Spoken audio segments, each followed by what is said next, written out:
Okay, once again requesting all our guests, we're now ready to start. Please take your seats and let's begin.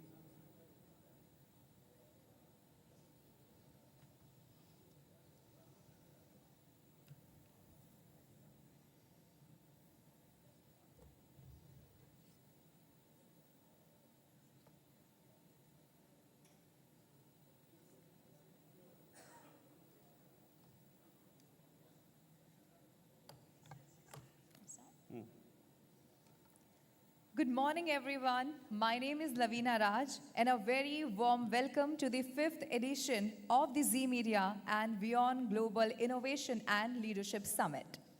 A very warm welcome again to all of you all. My name is Shivan Chandna. I'm a broadcast anchor and a core team member with WION, World is One News. We're in the vibrant city of Colombo, and yesterday we had a beautiful opportunity to go around and see the city once again. I have to say, I don't think our cameras ever went off. We're absolutely floored by the beauty of the city and extremely happy to have the 5th edition of this summit right here in your city. Thank you so much. Let's have a loud round of applause for ourselves. This is a beautiful place, lovely country, and very happy to be here. And about this conclave, about this event, this summit has traveled across global powerhouses from London to Mauritius and then China to Vietnam.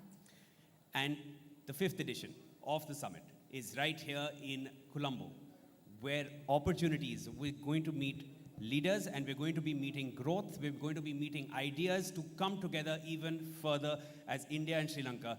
Nothing more needs to be said about our ties, our history together, our civilizational structure together, our love for each other, and that can only build further and be advantageous for both countries together. But before we begin, Shivan, let's have a look at a short AV that sets the context for today's conclave.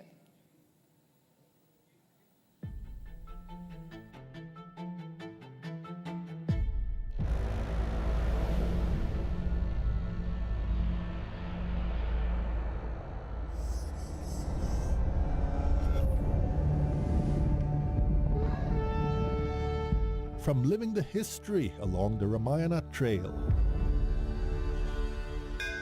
to enthralling experiences in the coastal towns, from discovering Ceylon tea in the misty highlands to exploring Asia's best-kept secret wildlife safaris. Welcome to Sri Lanka. Welcome to Z Media WION Global Innovation and Leadership Summit. After successful editions across international destinations, Z Media continues to create more avenues for global businesses, and now it has reached Colombo. Leveraging its strategic position on the east-west shipping route, Sri Lanka has rapidly emerged as a key maritime, logistics, tourism and digital hub in South Asia. Home to over 2 billion people, South Asia represents roughly 1/4 of the world's population. And the coming together of two South Asian nations, India and Sri Lanka, is a testimony to the enduring power of a neighborhood-first policy, shared civilizational heritage and strategic interdependence in the Indian Ocean region. India and Sri Lanka have a shared legacy of historical, cultural, religious, spiritual and linguistic ties that is more than 2,500 years old. Buddhism is one of the strongest pillars connecting the two nations and civilizations. From the time when the Indian Emperor Ashoka sent his children Arhat Mahinda and Theri Sanghamitra to spread the teachings of Lord Buddha at the request of King Devanampiya Tissa of Sri Lanka. The historical and cultural connection of the two neighbors and the extensive people-to-people interaction of their citizens provided the foundation to build a multifaceted partnership today. To further boost their comprehensive strategic partnership, the Global Innovation and Leadership Summit is designed to strengthen India-Sri Lanka economic collaboration, unlock tourism potential and create long-term industry ties. A platform that gives direct access to India's expansion-ready entrepreneurs. A platform for cross-border investment opportunities. A platform where Indian ambition meets Sri Lanka's potential. Decode how Sri Lankan industries can collaborate with visiting entrepreneurs. Decode how India and Sri Lanka lead the change with innovation and build a shared future together. As the new world order emerges, it is time to elevate the partnership between India and Sri Lanka with Z Media WION Global Innovation and Leadership Summit. Absolutely lovely to see that quick encapsulation. Go ahead, let's hear that round of applause. Absolutely lovely to see those visuals and that quick narration of our story together. And this story is only starting to be written, lots more in place. And with that, without further ado, let's start with our first panel discussion, because these discussions are going to be paving the way forward for both our nations. News, narratives, and new realities in South Asia. That's our panel one. And this discussion will explore how storytelling, media headlines, and digital platforms are now impacting the way we see and perceive our region. To take this discussion forward, I'd like to invite my colleague, one of the most trusted journalistic voices in our country and followed all over the world, Siddhant Sibal, our Assistant Editor, Foreign Affairs. Siddhant, please come take the stage. We're also going to be setting up the seats very quickly for our guests. That's Siddhant. We all know him very well. And Siddhant, please take the stage. Stage is yours Invite now. your guests and please. We'll just start in a few minutes and I'll invite all our guests. I'll start with Mr. Qasim, who is the Chief Editor of the Daily FT. So welcome to the stage. Followed by Mr. Bruno, who is the owner of the YouTube channel SL Vlog, which is quite popular, and Mr. Umair, who is the co-founder of the Newswire.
So, the news, narratives, and other key focus areas.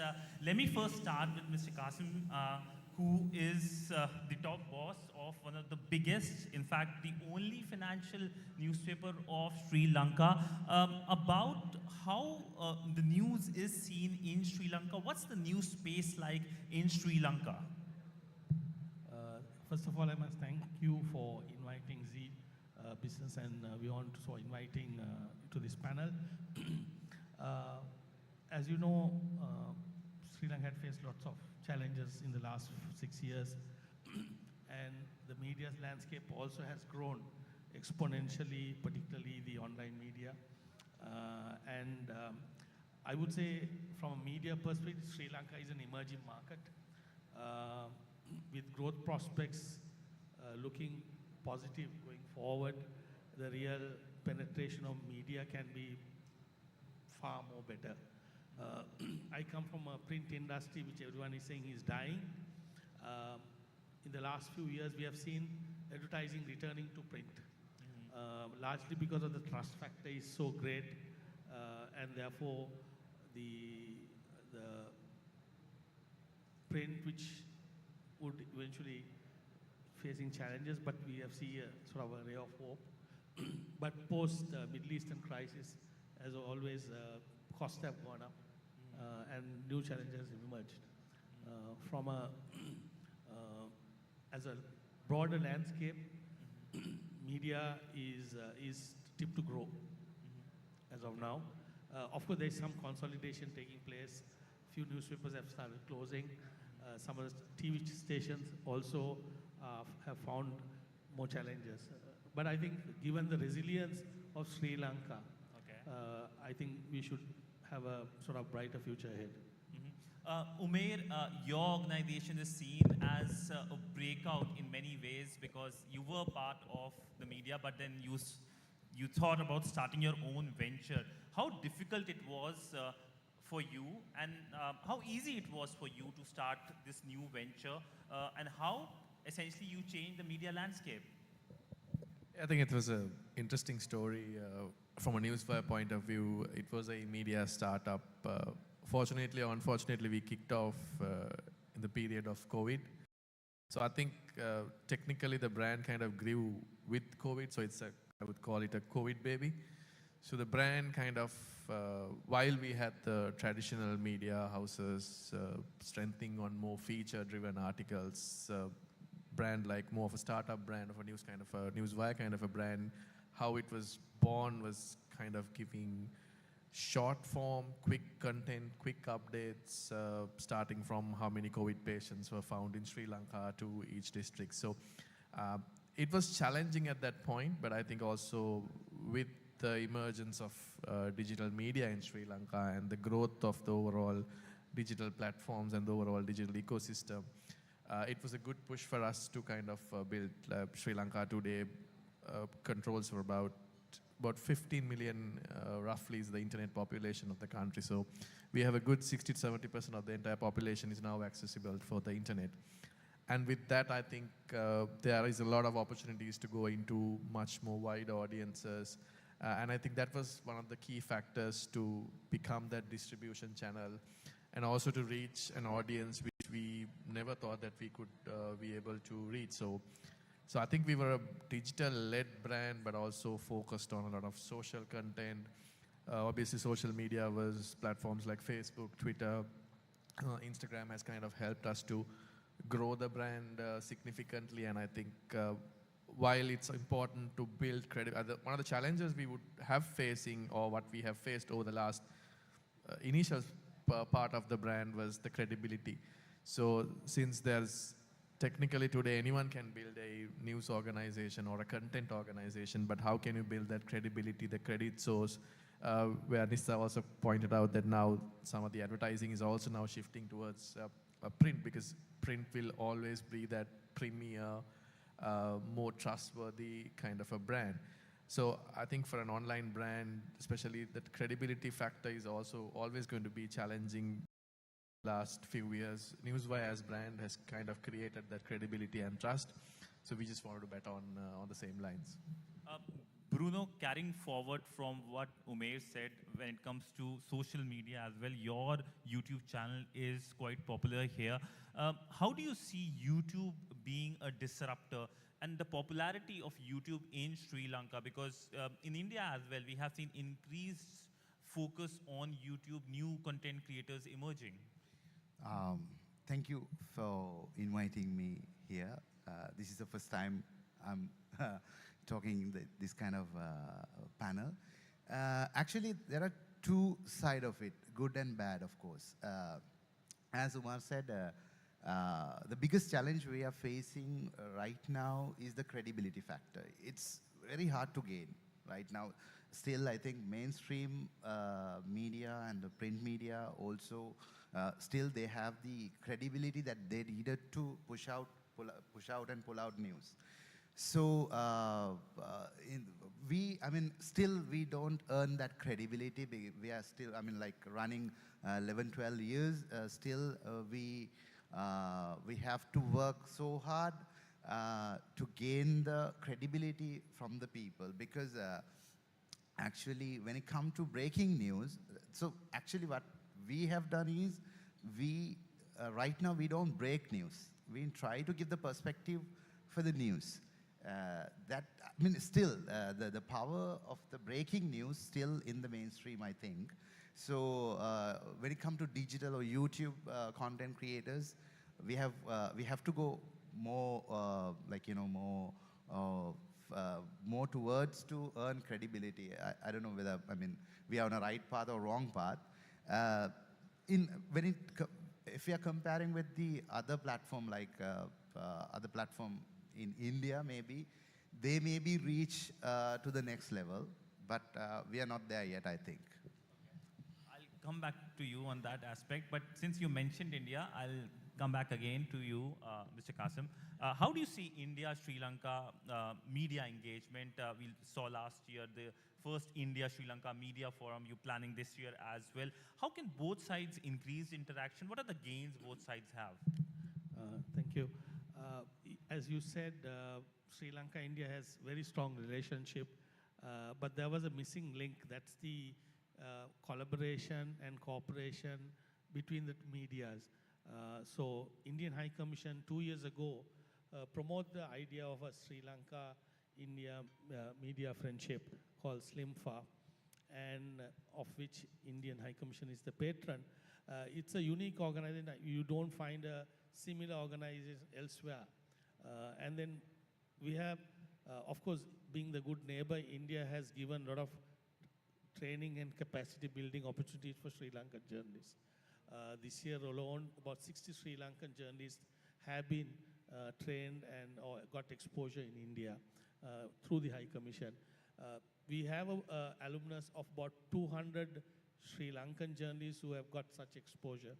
So what we thought is just get everyone together, make it a formal grouping, and basically the important objective is to learn further with Indian journalists.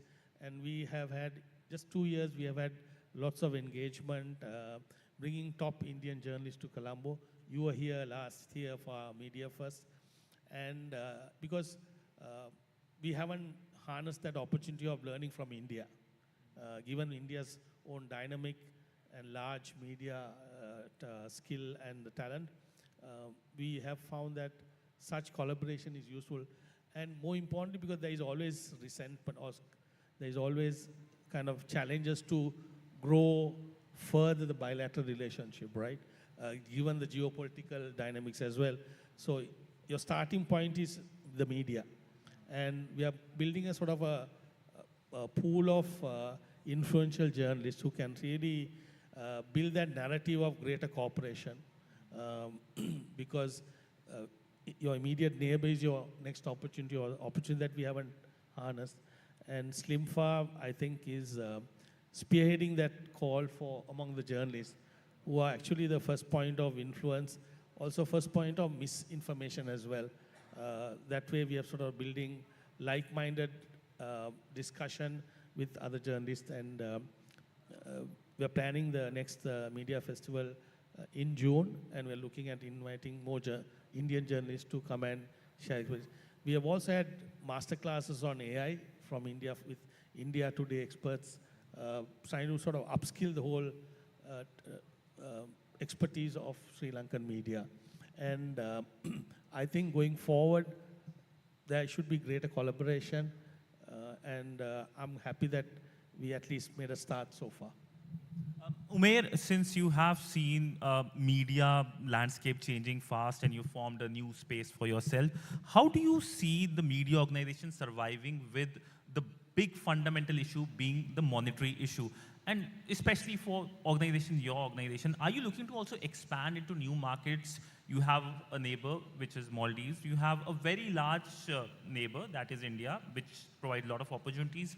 Are Sri Lankan media organizations looking to make forays outside as well? I think eventually once, because if you really look at like a market like Sri Lanka, once you hit a particular ceiling, I mean, Newswire is currently in that spec in terms of monetization facilities or the scale. Like once you hit a particular threshold in terms of revenue optimizations and all those stuff, going into new markets or new verticals are the only options which is available. One step that Newswire took a little bit, I would say progressively, was to launch a Newswire Dubai edition, which is mostly targeted towards the Sri Lankans living in those markets. The Sri Lankan community lives in most of the markets, so some of our data, I mean even some of the Bruno's data, what we have is most Sri Lankans visit our sites from, apart from Sri Lanka, countries like Australia, Melbourne, cities like Dubai, those kind of countries have a lot. So I think for a Sri Lankan brand to go and set up in another country as an overall media institution, it might be a little challenging because, again, some of the global giants might be already in these markets and the local giants are also dominating the infrastructure within Sri Lankan brands might not be very proactive. But I think one opportunity we have as brands is where Sri Lankan expat communities are mostly present, so that can be a little bit more of a market entry. But I think that's one of the challenges, I would say, for any brand which has kind of, or media brand which has kind of hit a particular threshold in these markets, how can we expand? But I think what we are looking at it into expanding into much more different verticals and maybe looking at a few markets that the Sri Lankans living abroad. That's, I think, from a Newswire point of view, that is the strategy currently. Bruno, coming to you, now YouTube works on a fundamental principle, that is monetization. The way, I mean, not depending on giant platforms like revenue from them, we have to find the other ways to monetize. So actually we tried and we successed. We started a subscription platform, so which means like paid audience we have. They are the one who, like, you know, help us to grow the things and like sustain our ecosystem. So of course, every YouTuber, especially, we don't know whether, when it'll come. Anytime we might go through, like, you know, any violations or any other policy changes in the country. We, like, you know, we almost, like in Sri Lanka, we almost lost everything because of the policies that came last year. When it comes to YouTube revenue side and Facebook revenue side. So, of course, there's a huge challenge. There's actually no digital asset in terms of if we are depending on other platforms, we are depending on other platforms. So, we have to think otherwise. That's why that's very hard, but anyway, we had a very good audience, trusted audience. We had a chance to create a very sustainable ecosystem. My proposal is to creators, try to find another way to monetize your content and content stability.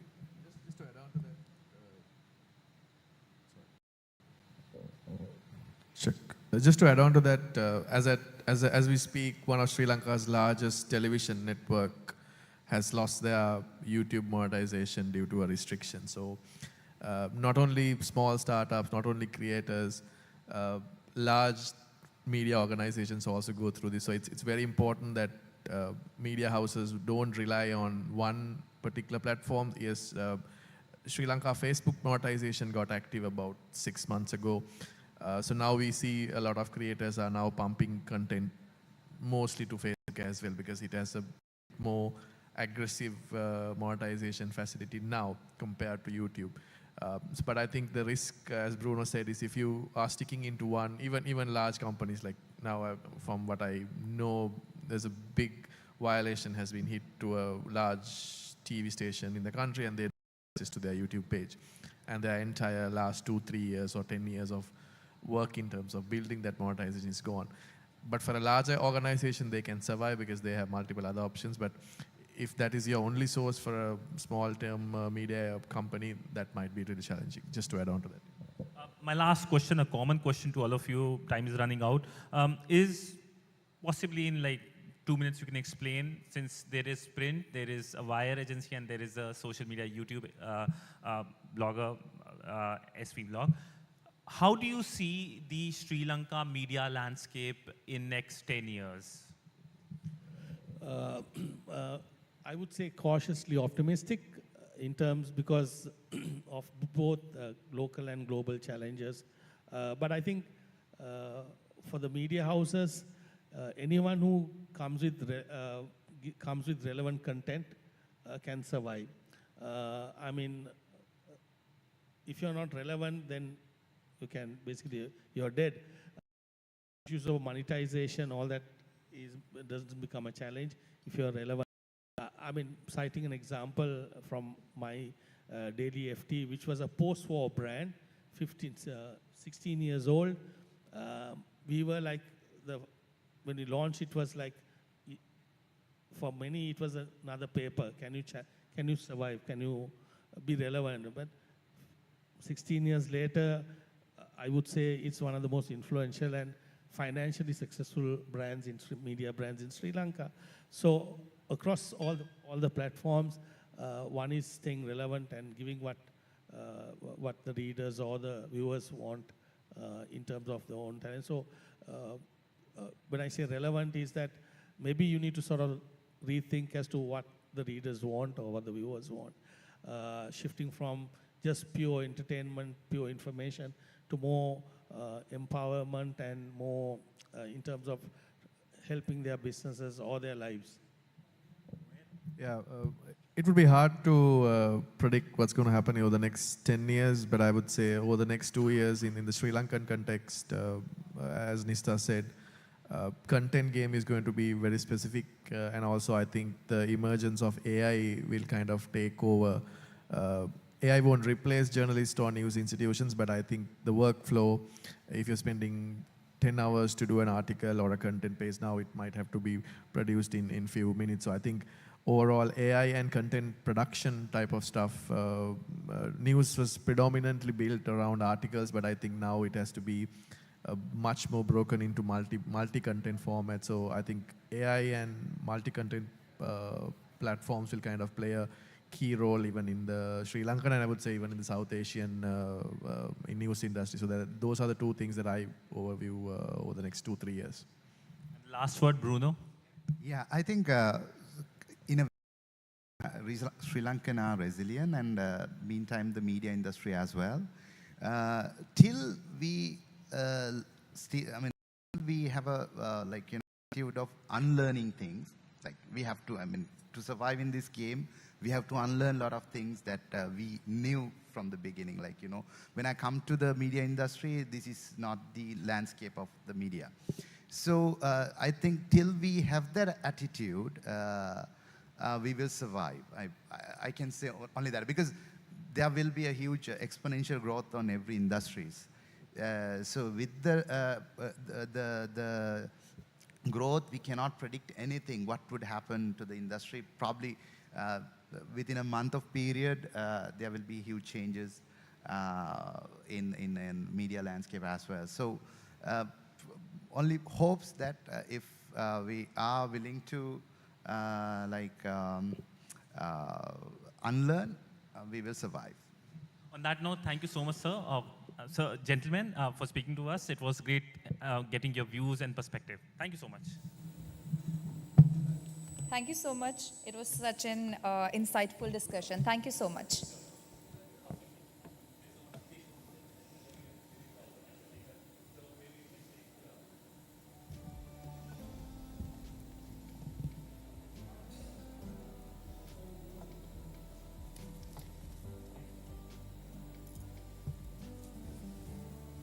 And everyone, please give a loud round of applause. The Leader of Opposition, Sajith Premadasa, is here with us as well, and we had an extremely honored to have you with us here on the summit, sir. Please be seated. We'd like to continue with our sequence of events. I'll now like to call upon the stage to share with us a few words, Mr. Sanjeev Agarwal, Chairman, CMD, Sage Group. He's known as a visionary and always known for giving back to society. And I'd like to invite Mr. Agarwal to take the podium, speak a few words, sir.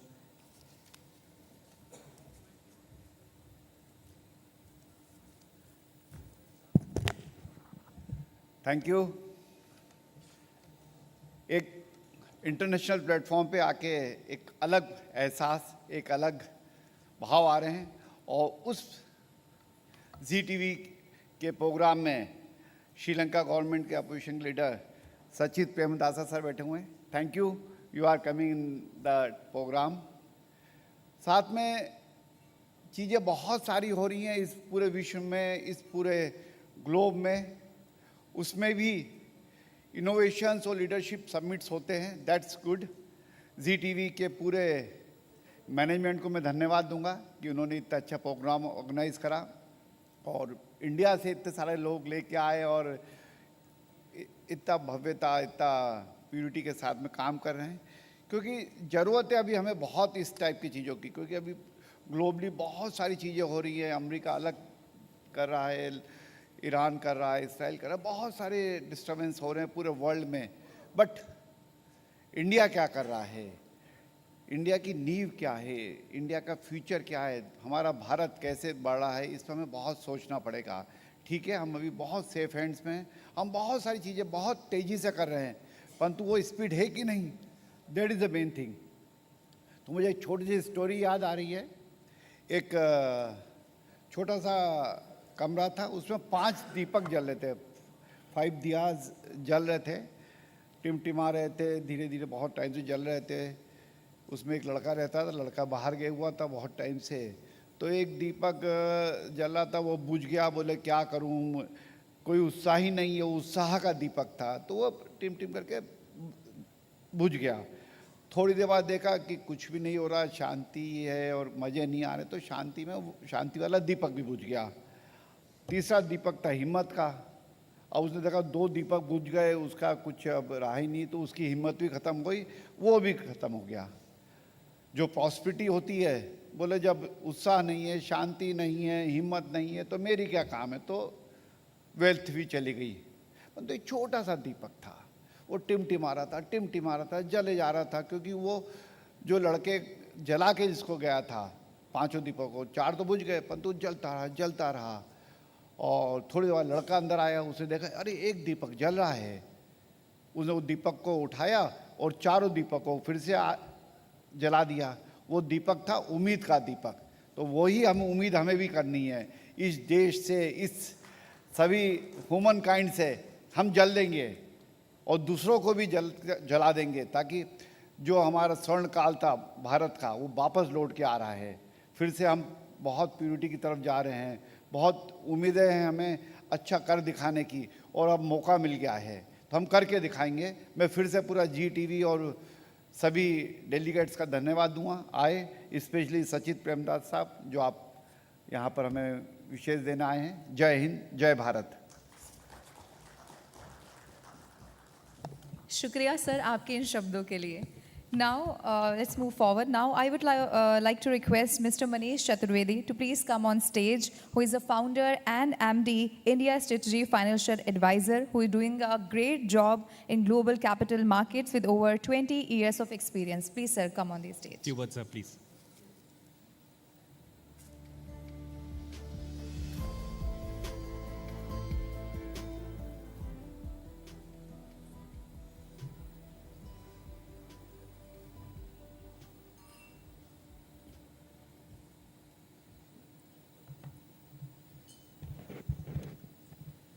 Namaste and Ayubovan.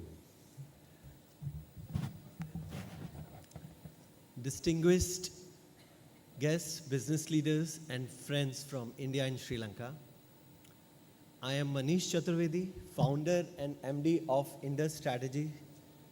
Indus Strategy is a global financial house headquartered and born out of India. We are headquartered in Mumbai.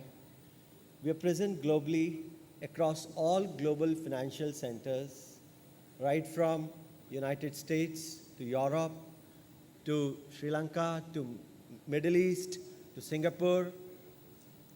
And Indus is a full 360-degree service into the finance and capital market segment. We help corporates in their mergers and acquisitions, private equity, joint ventures, business strategies, India inbound and outbound strategies. In fact, our inbound, outbound strategies, we operate for various geographies like Europe, based out of Netherlands, then in US also. So our advisory arm is right from the startup to growth stage, to the listed public market companies. Then we have our investment management, asset management arms. We have our funds which are based out of Mauritius, Cayman Islands, and DIFC in UAE. So we invest globally.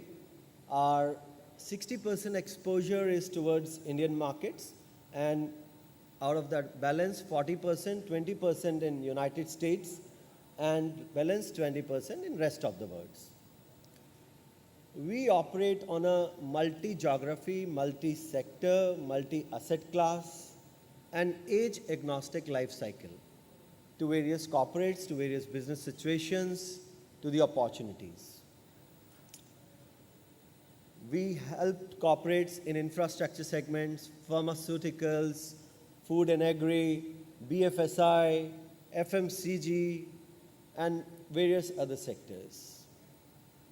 We always open for opportunities and situations to collaborate with the business ecosystem in whatever way we could do. And we also have our third segment, which is a wealth management, and where we help a lot of sovereign funds, institutions, family offices, ultra-high net worth individuals in how to manage, deploy their wealth and navigate through the tough time. This is about Indus, and it is privileged to be here today among you all. Today, we all are at the crossroads of South Asian markets, markets are defining. There are very challenges in West Asian markets. We all know how various economies are grappling up with the various situations. But we believe there is always opportunities in adversities, and one should keep their momentum and sentiment high. The narrative today is evolving from challenges to opportunities, from fragmentation to collaboration, and from local ambition to global evolution. Coming on to India and Sri Lanka, we are not just neighboring partners.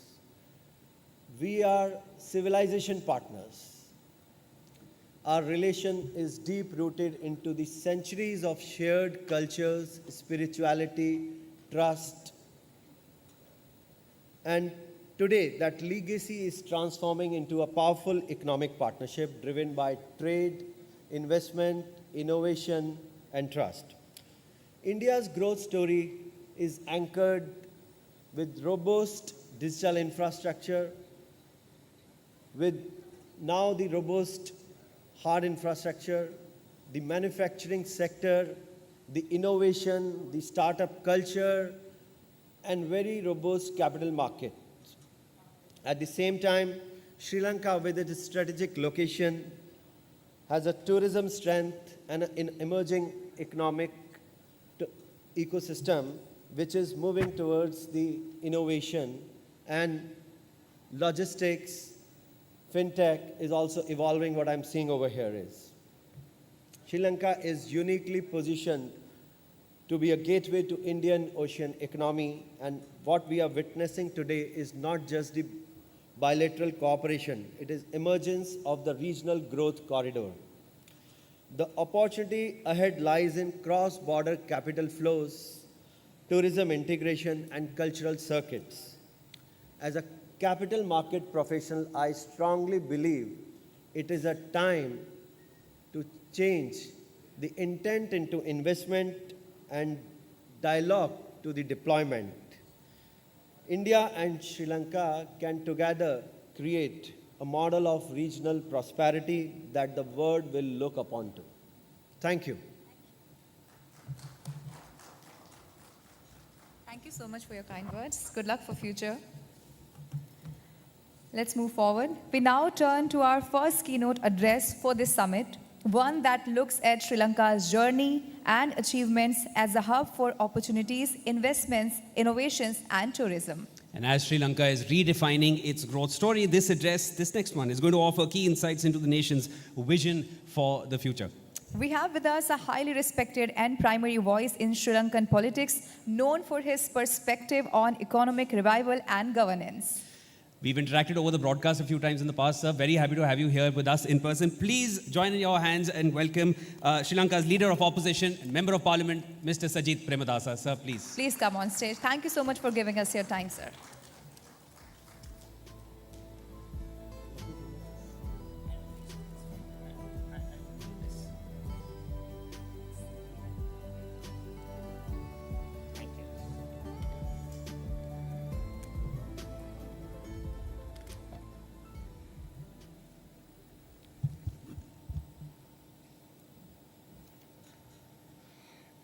Distinguished guests, leadership of Z Media and WION, eminent entrepreneurs, and the brilliant business minds who have traveled from across India to join us today. Welcome to Sri Lanka and welcome to Colombo. It is my absolute privilege to address you this morning within the magnificent walls of Cinnamon Grand. Your presence here today as a delegation of nearly 100 premier innovators and industry leaders is not merely a symbol of corporate networking. It is a powerful testament to the enduring, unbreakable bond between our two great nations. We gather at a moment of profound historical transformation. Sri Lanka has navigated its way through an unprecedented economic crucible. We have weathered the storms, borne the hardships of structural reforms, and emerged with a resilient, stabilized macroeconomic foundation. Now the era of mere recovery is behind us. We are stepping firmly into an era of accelerated, inclusive, and sustainable growth. The theme I have been invited to address today, Sri Lanka as a hub for investment, innovation, and tourism for India and the world, could not be more timely or vital for our shared future. In order to chart this new course, we must first acknowledge the shifting tectonic plates of global power. We have transitioned irrevocably from a bipolar global order into a highly complex multipolar system. Within this new reality, Sri Lanka's foreign policy is anchored in pragmatism and absolute clarity. Let me be unequivocal. The relationship between Sri Lanka and India must never be viewed through the prism of competition, but rather embraced as a tremendous opportunity for mutual prosperity. India's historic rise in manufacturing, its leaps in digital technology, and its expanding global economic influence are not a challenge to Sri Lanka, but rather we consider it as a gateway for our own future collaboration and progress. We believe in nurturing a special strategic relationship with India, one that is built on deep-rooted historical and cultural connections, and one that forms the fundamental bedrock of our foreign policy. It is precisely because of this unshakable bond that I have consistently and vocally supported India's long-pending bid for a permanent seat in the United Nations Security Council. Incorporating India into the United Nations Security Council is not merely a diplomatic courtesy. It is a practical recognition of the realities of contemporary international politics. You simply cannot marginalize nor ignore India on the global stage. This strategic alignment is particularly vital when we consider the security of our immediate neighborhood. The ongoing conflicts in West Asia, Middle East, and the deeply concerning spillover of military hostilities into the Indian Ocean region.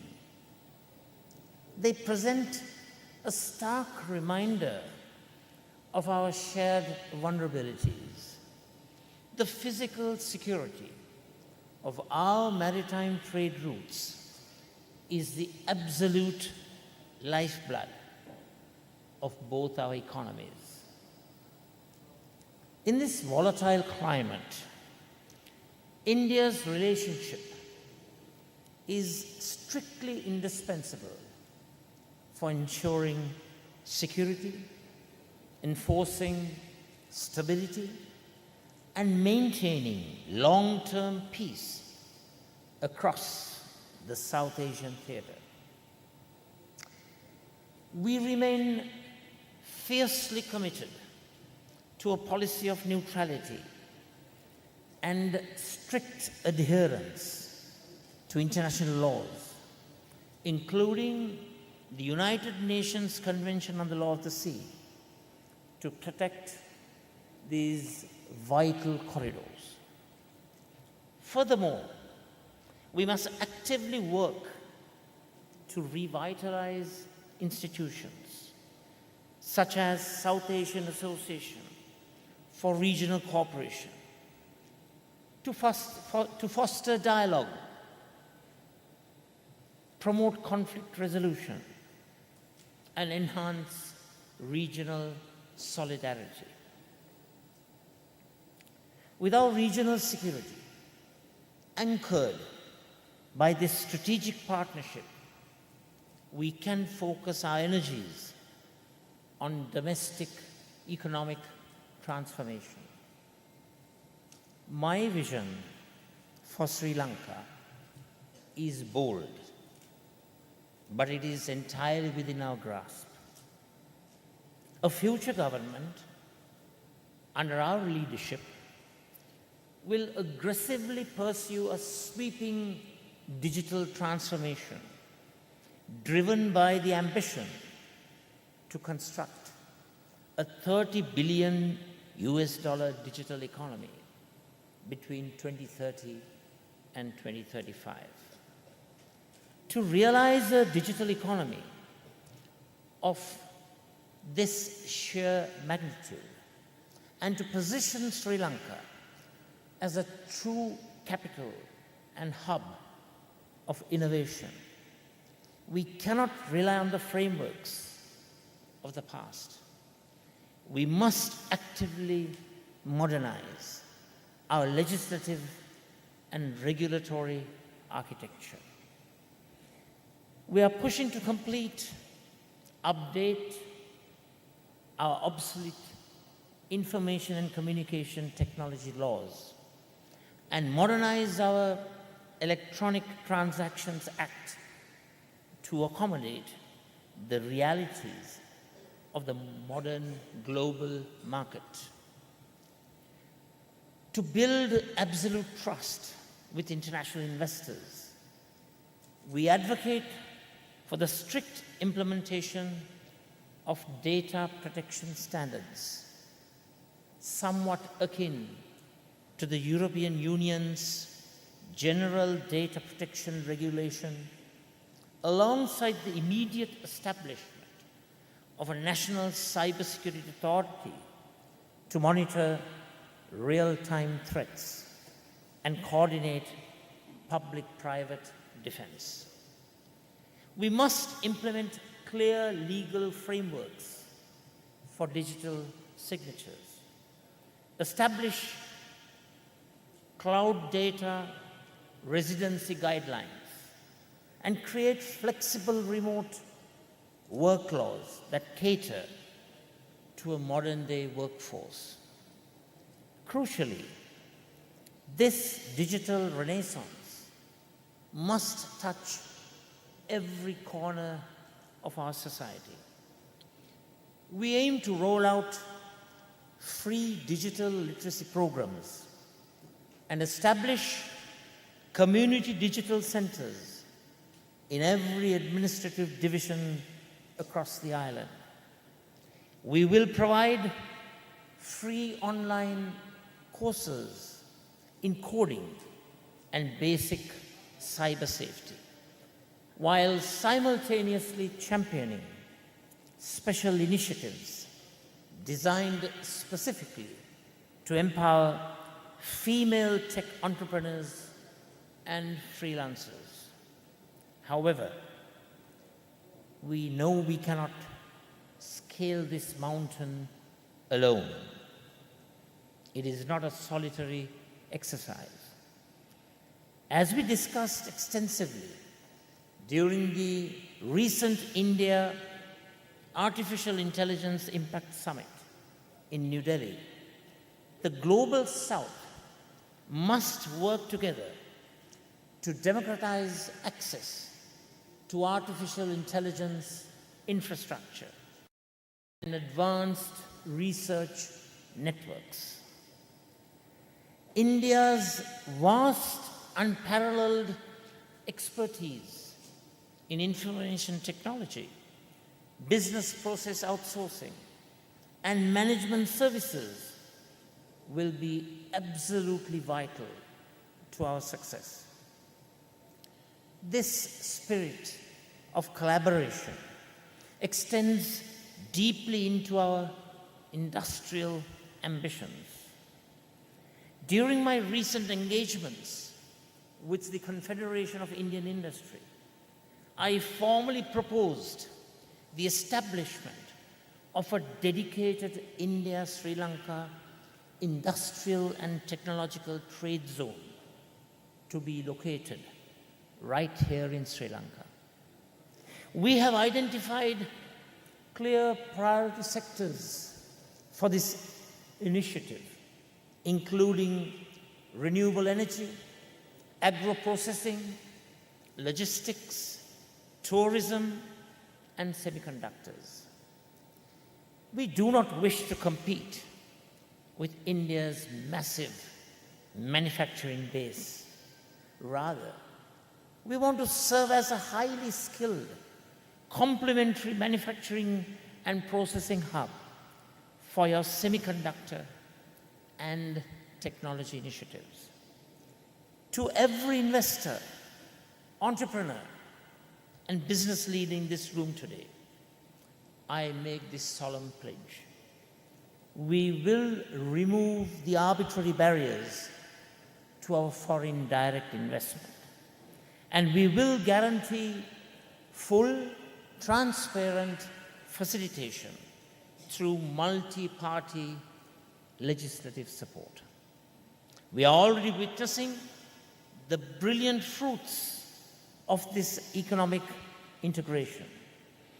The successful deployment of India's unified payments interface across Sri Lanka, seamlessly integrated with our domestic Lanka QR infrastructure, has fundamentally altered the landscape of cross-border commerce. This allows Indian tourists, business people, investors to execute instant, secure digital payments, reducing the reliance on cash and streamlining the velocity of capital within our local economy. When you pair this with initiatives to facilitate trade settlements in our respective local currencies, the financial border between our nations become virtually frictionless. To sustain this industrial and technological expansion, we must conquer the challenge of energy security. High energy costs have historically deterred foreign investment, foreign capital, and we are determined to change that narrative. We are moving rapidly to fast-track bilateral energy initiatives, most notably the transformation of Trincomalee into a dominant regional energy hub. By partnering with India and the United Arab Emirates on projects such as the cross-border petroleum pipeline linking Tamil Nadu to our eastern coast, we are securing our vital supply chains against global shocks. Furthermore, ongoing discussions regarding the interconnection of our national electricity grids promise a future of shared, affordable, and sustainable power that will directly benefit industries on both sides of the pork straits. Of course, one must understand that there are suspicions among small sectors in our society who promote distrust, mistrust, and non-cooperation between our two countries based on a variety of historical episodes. Time has come for all of us to move beyond such parochial and archaic thinking. It's time for all of us to be futuristic. Move on, move forward, throw away prejudicial thoughts, and be progressive and forward-thinking.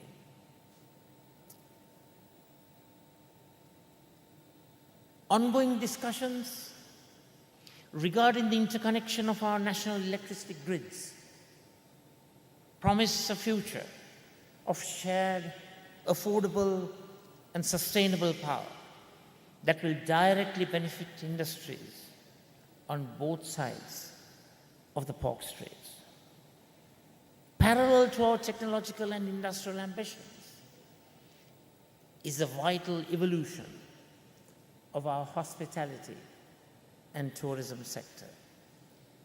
In 2025, Sri Lanka achieved a historic milestone, welcoming over 2.36 million international visitors, officially surpassing our pre-crisis benchmarks.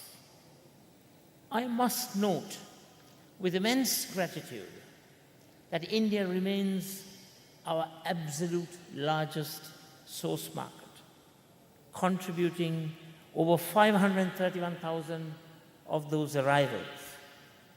Yet while these volume metrics are encouraging, industry analytics clearly exhibit that we cannot base our long-term economic strategy on headcount alone.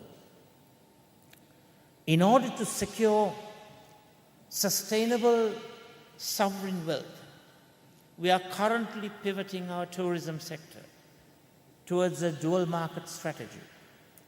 We will absolutely cherish and maintain the vital volume provided by our regional neighbors, but we must aggressively cultivate high-yield, premium, niche, and sustainable travel experiences. I'm calling for the global takeoff of the Made in Sri Lanka brand. Our nation is an island of everlasting wonder. Few places on this earth combine pristine coastlines, misty highlands, dense rainforests, ancient UNESCO heritage sites, and a vibrant, unparalleled fauna, flora, biodiversity, wildlife and marine life, living culture within such a compact geographical footprint. This is a strategic advantage that we must fiercely protect and effectively monetize. We invite you to look beyond conventional tourism and view Sri Lanka as the premier emerging center for wellness tourism, eco-travel, and highly sophisticated corporate engagements. The very venue we occupy today, with its world-class event spaces and luxury infrastructure, proves that Sri Lanka is ready to host the world's most demanding clientele. Ultimately, all of these policies, from digital trade zones, industrial manufacturing hubs, to premium tourism and energy grids, these are driven by a singular guiding philosophy. We are committed to building a society based strictly on meritocracy, completely rejecting the outdated paradigms of aristocracy, kleptocracy, and family bandism that have previously held our nations back. Economic growth is fundamentally meaningless if it is sequestered at the top. Our development must be people-centered, inclusive, and rooted in the democratic values of equity and justice.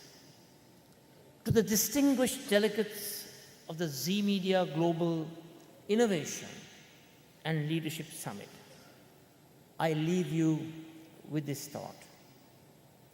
You have traveled here as leaders of industry, innovation, but I ask you to return home as lifelong global ambassadors for Sri Lanka. Invest in our exceptional talent. Partner in our ambitious digital evolution. Establish your processing hubs in our trade zones and experience the unparalleled warmth of our hospitality. Together, we can formulate the grand architecture, the next decade of South Asian prosperity. We can bind the destinies of our two nations through the unbreakable ties of shared enterprise, technological innovation, mutual respect for each other's sovereignty, territorial integrity, and the rich ethnic and religious diversity. Thank you for your invaluable time, your trust, and your visionary leadership. We, as representatives of the Sri Lankan opposition, we are constructive, we are progressive, we agree with thoughts and policies that add value. We disagree and oppose when value addition is, and of all religious backgrounds, we represent a very diverse culture, a culture that is rich in its thoughts, and it is our fervent hope that the special relationship between our two countries continue to progress and flourish. I thank you. Teruvan Saranai, Vanakkam, Assalamu alaikum, Namaste. Sir, may I please request you to be on stage just for a few more moments? Thanks. Yeah.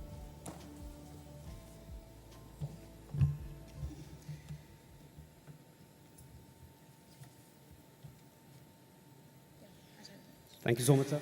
Absolutely lovely to hear from you. And if you can just be with us on stage, we'd like to now also invite our CEO, Mr. Raktim Das, on stage. We would like to felicitate Acharya Manish, who's here with us in attendance. And he's the director for Jina Sikho Life Care Limited. His work has illuminated and brought together societies across the world. Can we please invite Acharya Manish on stage? Acharya Manish, a name that truly reflects the idea of learning how to live. And we are so grateful that you are here today. Thank you so much for giving us your time. Requesting for the memento, please. You can come on stage.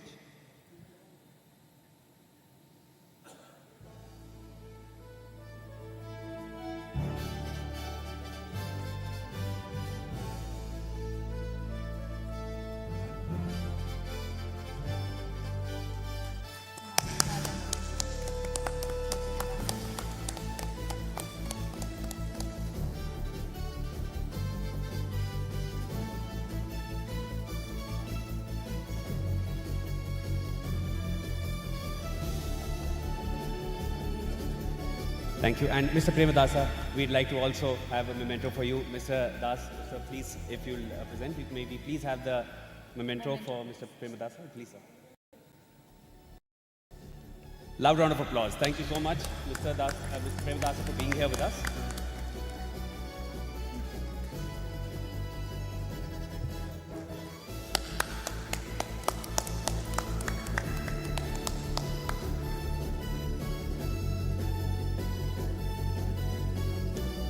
Thank you once again, sir, for giving us your time. Thank you so much. Thanks. Thank you very much. Thank you so much, sir. Thank you. So good to see you. Thank you so much. Thank you so much. Thanks. All right. Let's move forward. We now move to our next discussion, India-Sri Lanka Transforming Ties with Trade, a conversation that explores how economic collaboration is shaping a stronger, more dynamic partnership between the two nations. And Shivan, as a core voice and face of WION, now the stage is yours.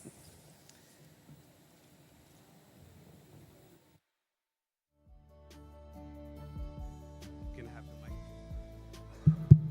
Thank you so much, Lavina. It was an absolute honor to hear from Mr. Premadasa, a lot of points that he shared with us, and to talk more about ties with trade and how trade is effective in bringing India and Sri Lanka even further together and closer. I'd like to now take this next discussion forward with an esteemed panel. I'd like to call on stage Mr. Santosh Menon, President, Lanka India Business Association. We had a quick word before, would love to continue that discussion as you come on stage. I'd like to also invite Mr. Nimal Cook, Executive Director, Capital Maharaja Group. I had a short chance to interact with him as well, and there will be lots more to bring to light with everybody. Always pleasure speaking with you, sir. Please join us on stage. And I'd now like to invite our third panelist, Tanya Abhyasundra, Chairperson, Sri Lanka United Business Alliance. Ma'am, pleasure speaking with you. Please join us on stage.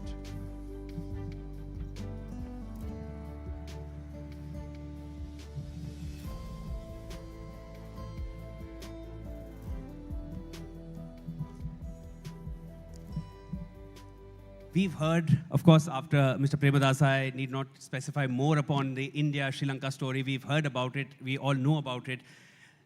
All our panelists here on stage with me, you're driving that story together even further in today's time, and it only seems to be moving further in that positive direction as we come closer as countries and as civilization. Now I wanted to bring this discussion to a more pinpointed front. Before we go into it even further, as far as trade is concerned, and let me just take from one of the pointers that Mr. Premadasa had mentioned regarding a concentrated trade zone between India and Sri Lanka that can perhaps build up in Sri Lanka itself.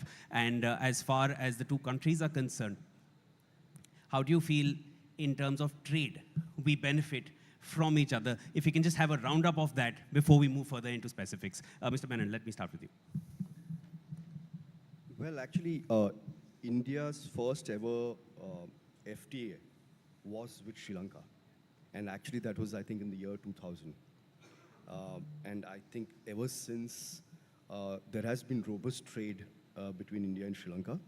But if you ask me, I personally feel that there's an opportunity for a significantly improved dynamic in terms of India-Sri Lanka trade. And you know, the fact that we are having this August forum and the fact that this is being televised in India gives me an opportunity to make some fairly radical suggestions. And I'd like to do that. But I think at the outset, I would like to say that currently there is a robust trade between India and Sri Lanka, and the fact that there is an opportunity for significantly more trade. Tanya, how do you assess the growing ties? Thank you. Thank you for having me, and it's an honor to be, and I'm really privileged to be in front of such a distinguished forum. Because I'm not a multinational company, so I would be representing the small and medium. So I would, my opinion on trade benefits towards for small and medium sectors in virtually in Sri Lanka, and if you were to take the India.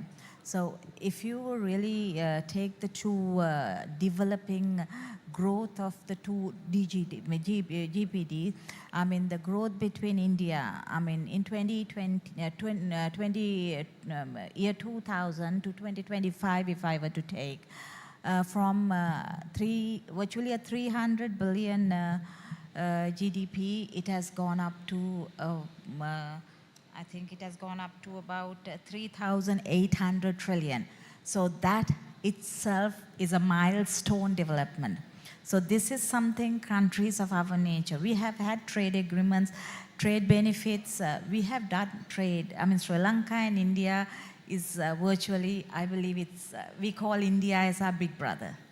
I mean, because we really we look up to India, because no matter what, every given time, India has come up to our rescue. I mean, the disagreement politically, I mean, between parties are different, but we need to understand the position two countries are in. So we need to learn, we need to go forward and take lots of benefits, and especially small and medium entrepreneurs of our caliber has so much to gain out of these trade agreements if they have been properly meticulated and properly articulated with some sort of understanding how the two systems work. So I think it's a great thing. We can learn a lot, we can gain a lot, and this will give us a lot of strength to go forward. Mr. Cook, we had a detailed, or I would say as detailed as I would like it to be today. We had a slight conversation yesterday. We discussed areas where there are convergences and then there is untapped potential. Let's talk about the convergences and then we'll take it forward from there. Okay. First of all, thank you very much Pleasure. to WION for inviting me today. As far as I can see, there are three main areas in which India, Sri Lanka can benefit together jointly. The first and most important one, I think, right now is the exploitation of the mineral resources in this country, for which you in India have a lot of technology and markets which we don't have. The second is, I think the Honorable Leader of the Opposition did mention that we should look at expanding the ports. Trincomalee was mentioned. I would like you to look particularly at the southern part of Trincomalee called Sampur, which has been not developed at all.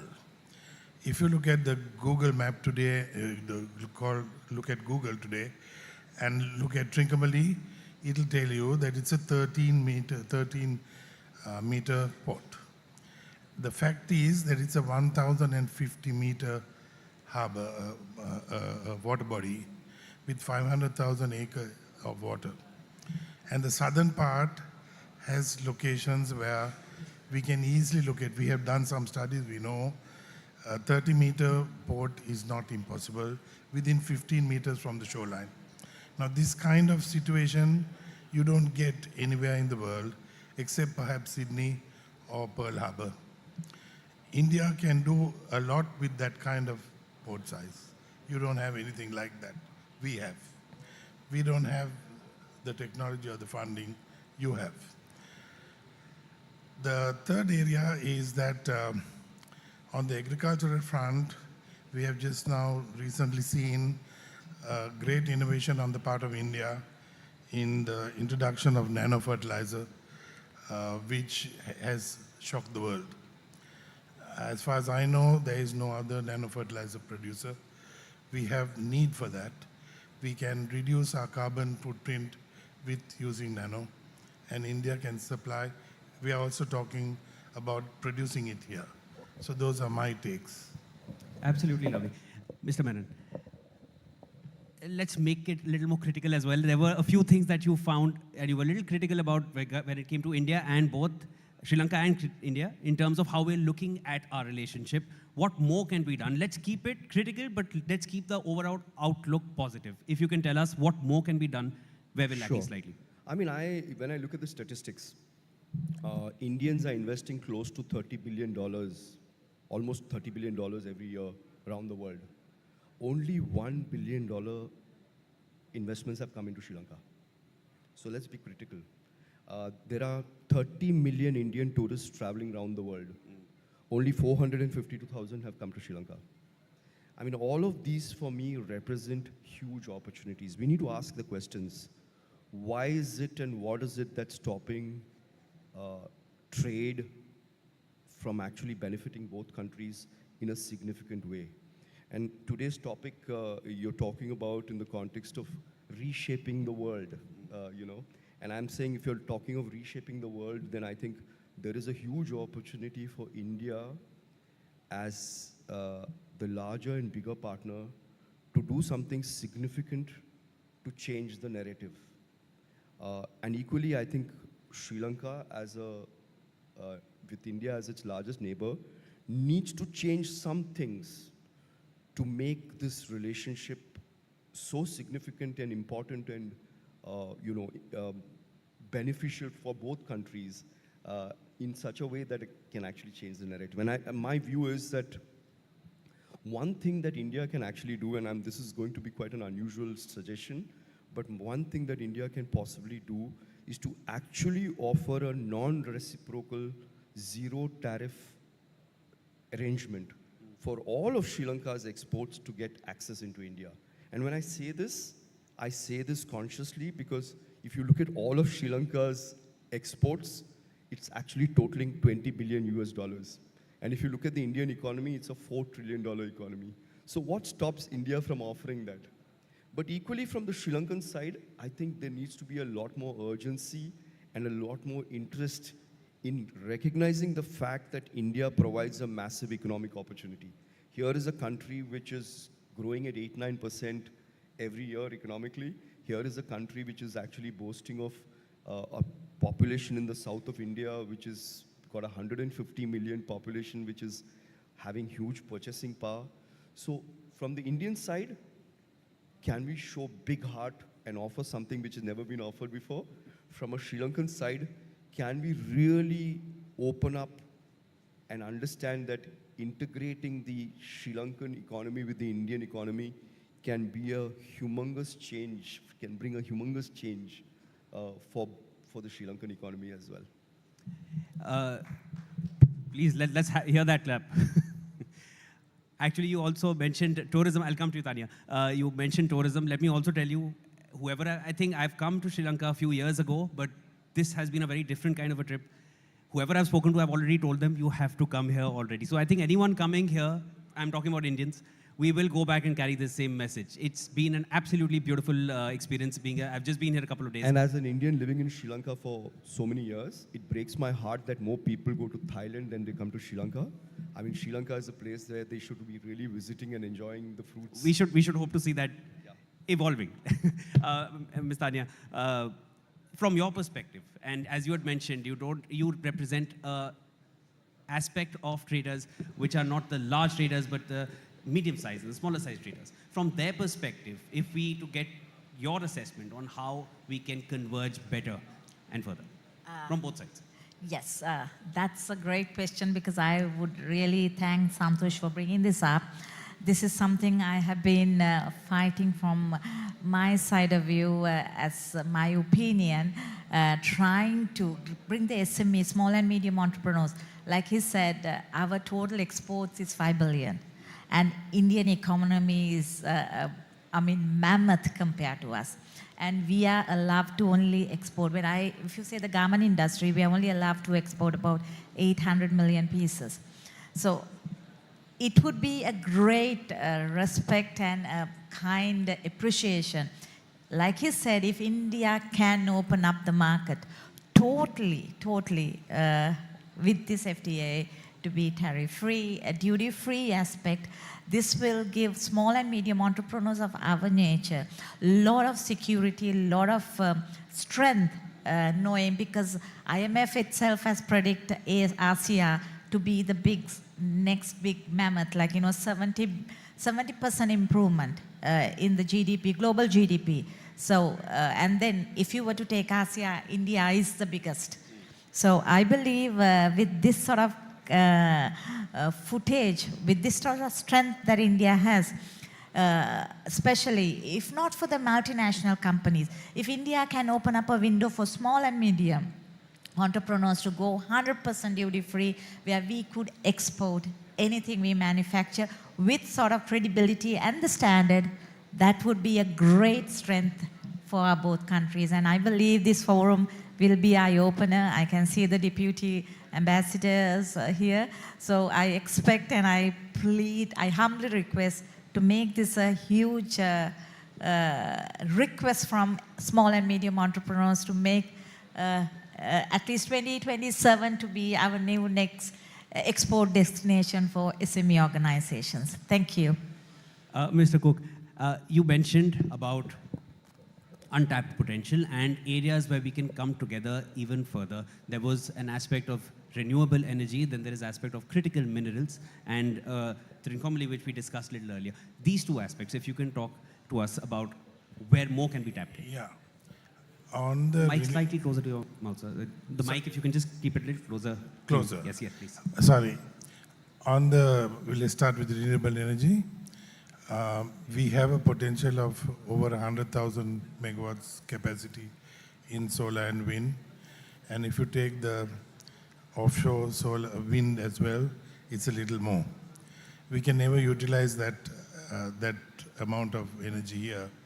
And the only reasonable way to get it across is to tie up with India and transform it into either green hydrogen or or export it through the line that we have been proposing for years. I was on a panel about 20 years ago, supported by the US,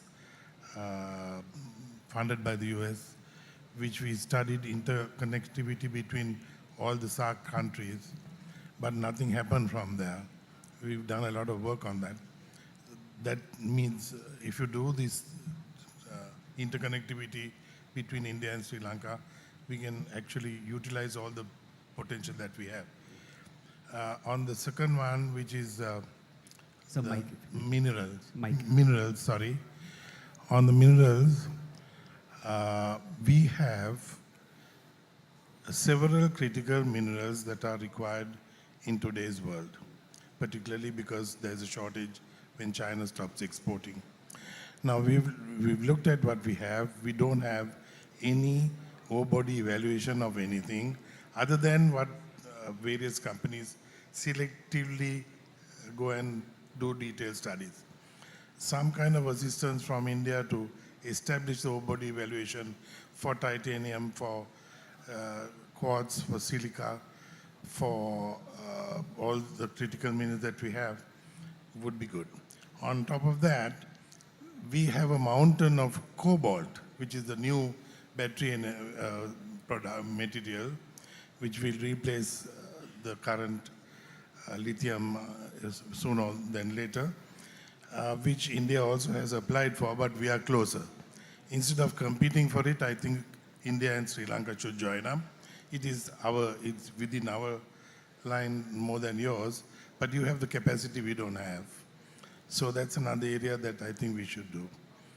And the third one is, of course, Sambur, which is untapped. And India has always been concerned about the port with China. That is a Mickey Mouse operation compared to what you can do in Sambur.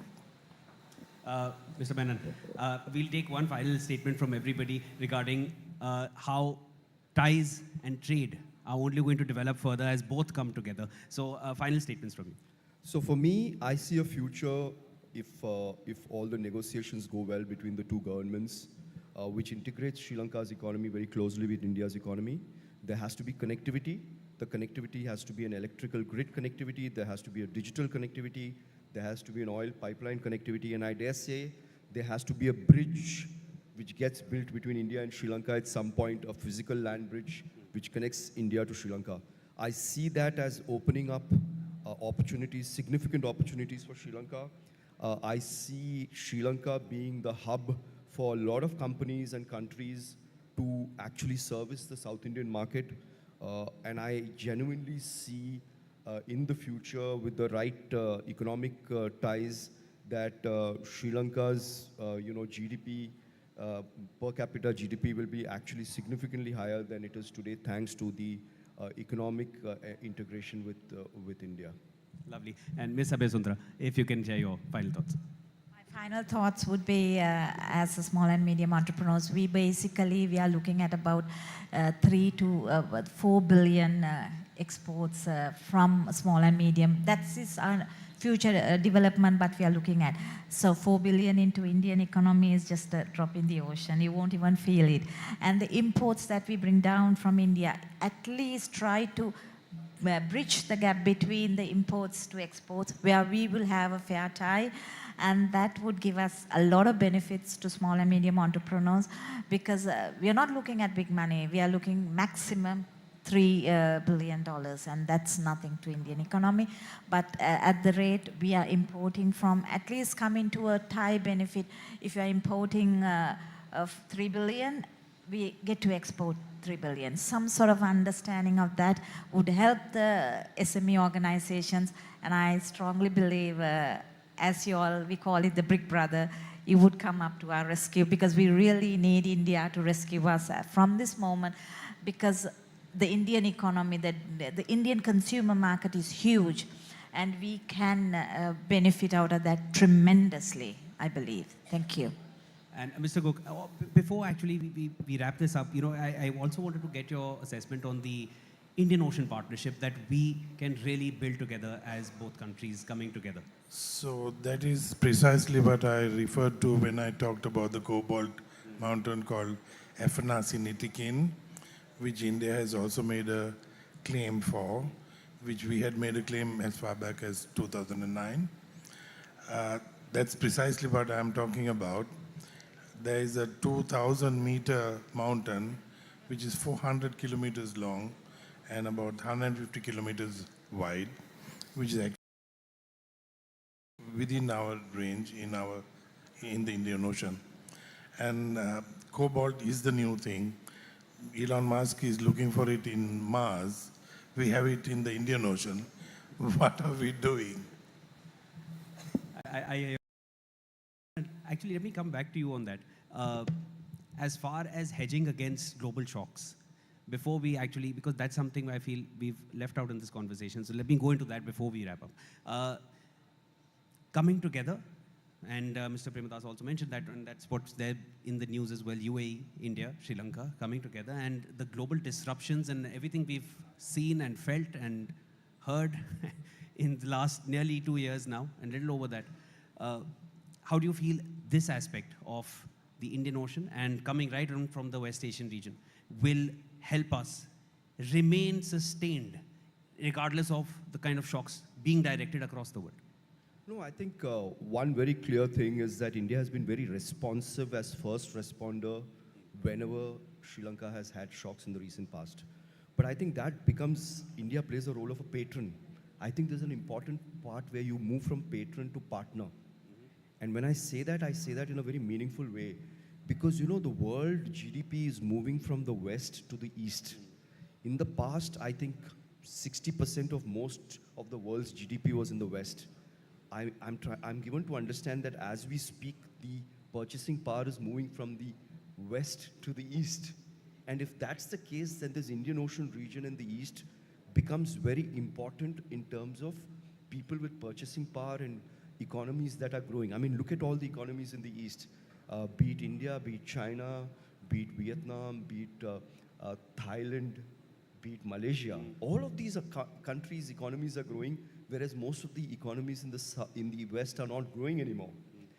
For this to happen, there needs to be a sustainable and a conscious engagement between the economies of the East for a closer integration, for open economies, for an understanding that this is a place where growth is going to happen in the future, and therefore for us to be able to absorb any such shocks in the future.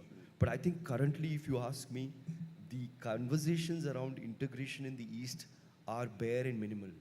Specifically in the context of Sri Lanka and India, I think there's a huge opportunity for integration. There's a huge opportunity for making sure that there's a mutually beneficial economic engagement. And that needs to be taken on board. Perfect. So, huge opportunity for mutual benefit regardless of the closeness that we've already had for generations. Thank you so much to all our panelists for being here and sharing your insights and bringing in unique perspectives on how we can come together as countries and as economies. Loud round of applause for all our panelists here. Thank you so much. And we'll wrap this one up here. Thank you so much once again. Let's move forward to the next segment, which is Wealth Masterclass. Photograph and then we will move. Yeah, sure. If we can please have a photograph with all the panelists.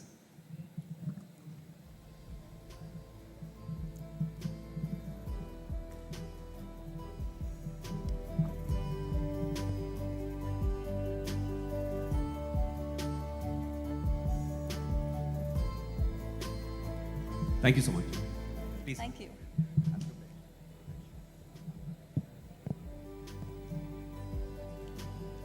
Thank you so much once again.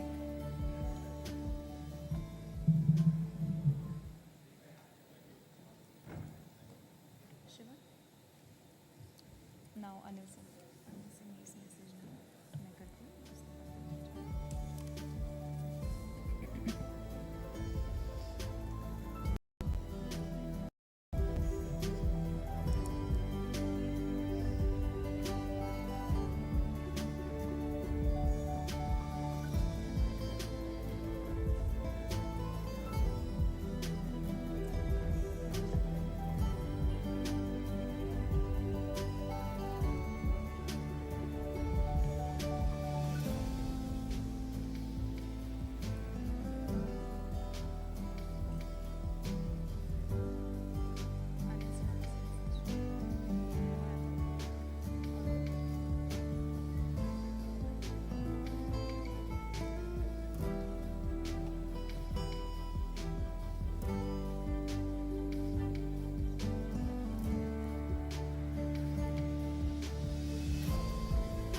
All right, for the next session and for the next aspect, I'll request everybody to settle down in the hall. We'll continue with our discussions. Humbly requesting everybody, please settle down. Let's continue. There are more aspects to come. And we'll now like to play a video address. It's a virtual address from Mr. Anil Singhvi. He's a leading Indian journalist and managing editor for Z Business. His insights on the stock market are widely heard across the Indian spectrum and all investors. I'll request to please play the video on the screen and requesting everybody in the hall, please settle down so we can continue with our session.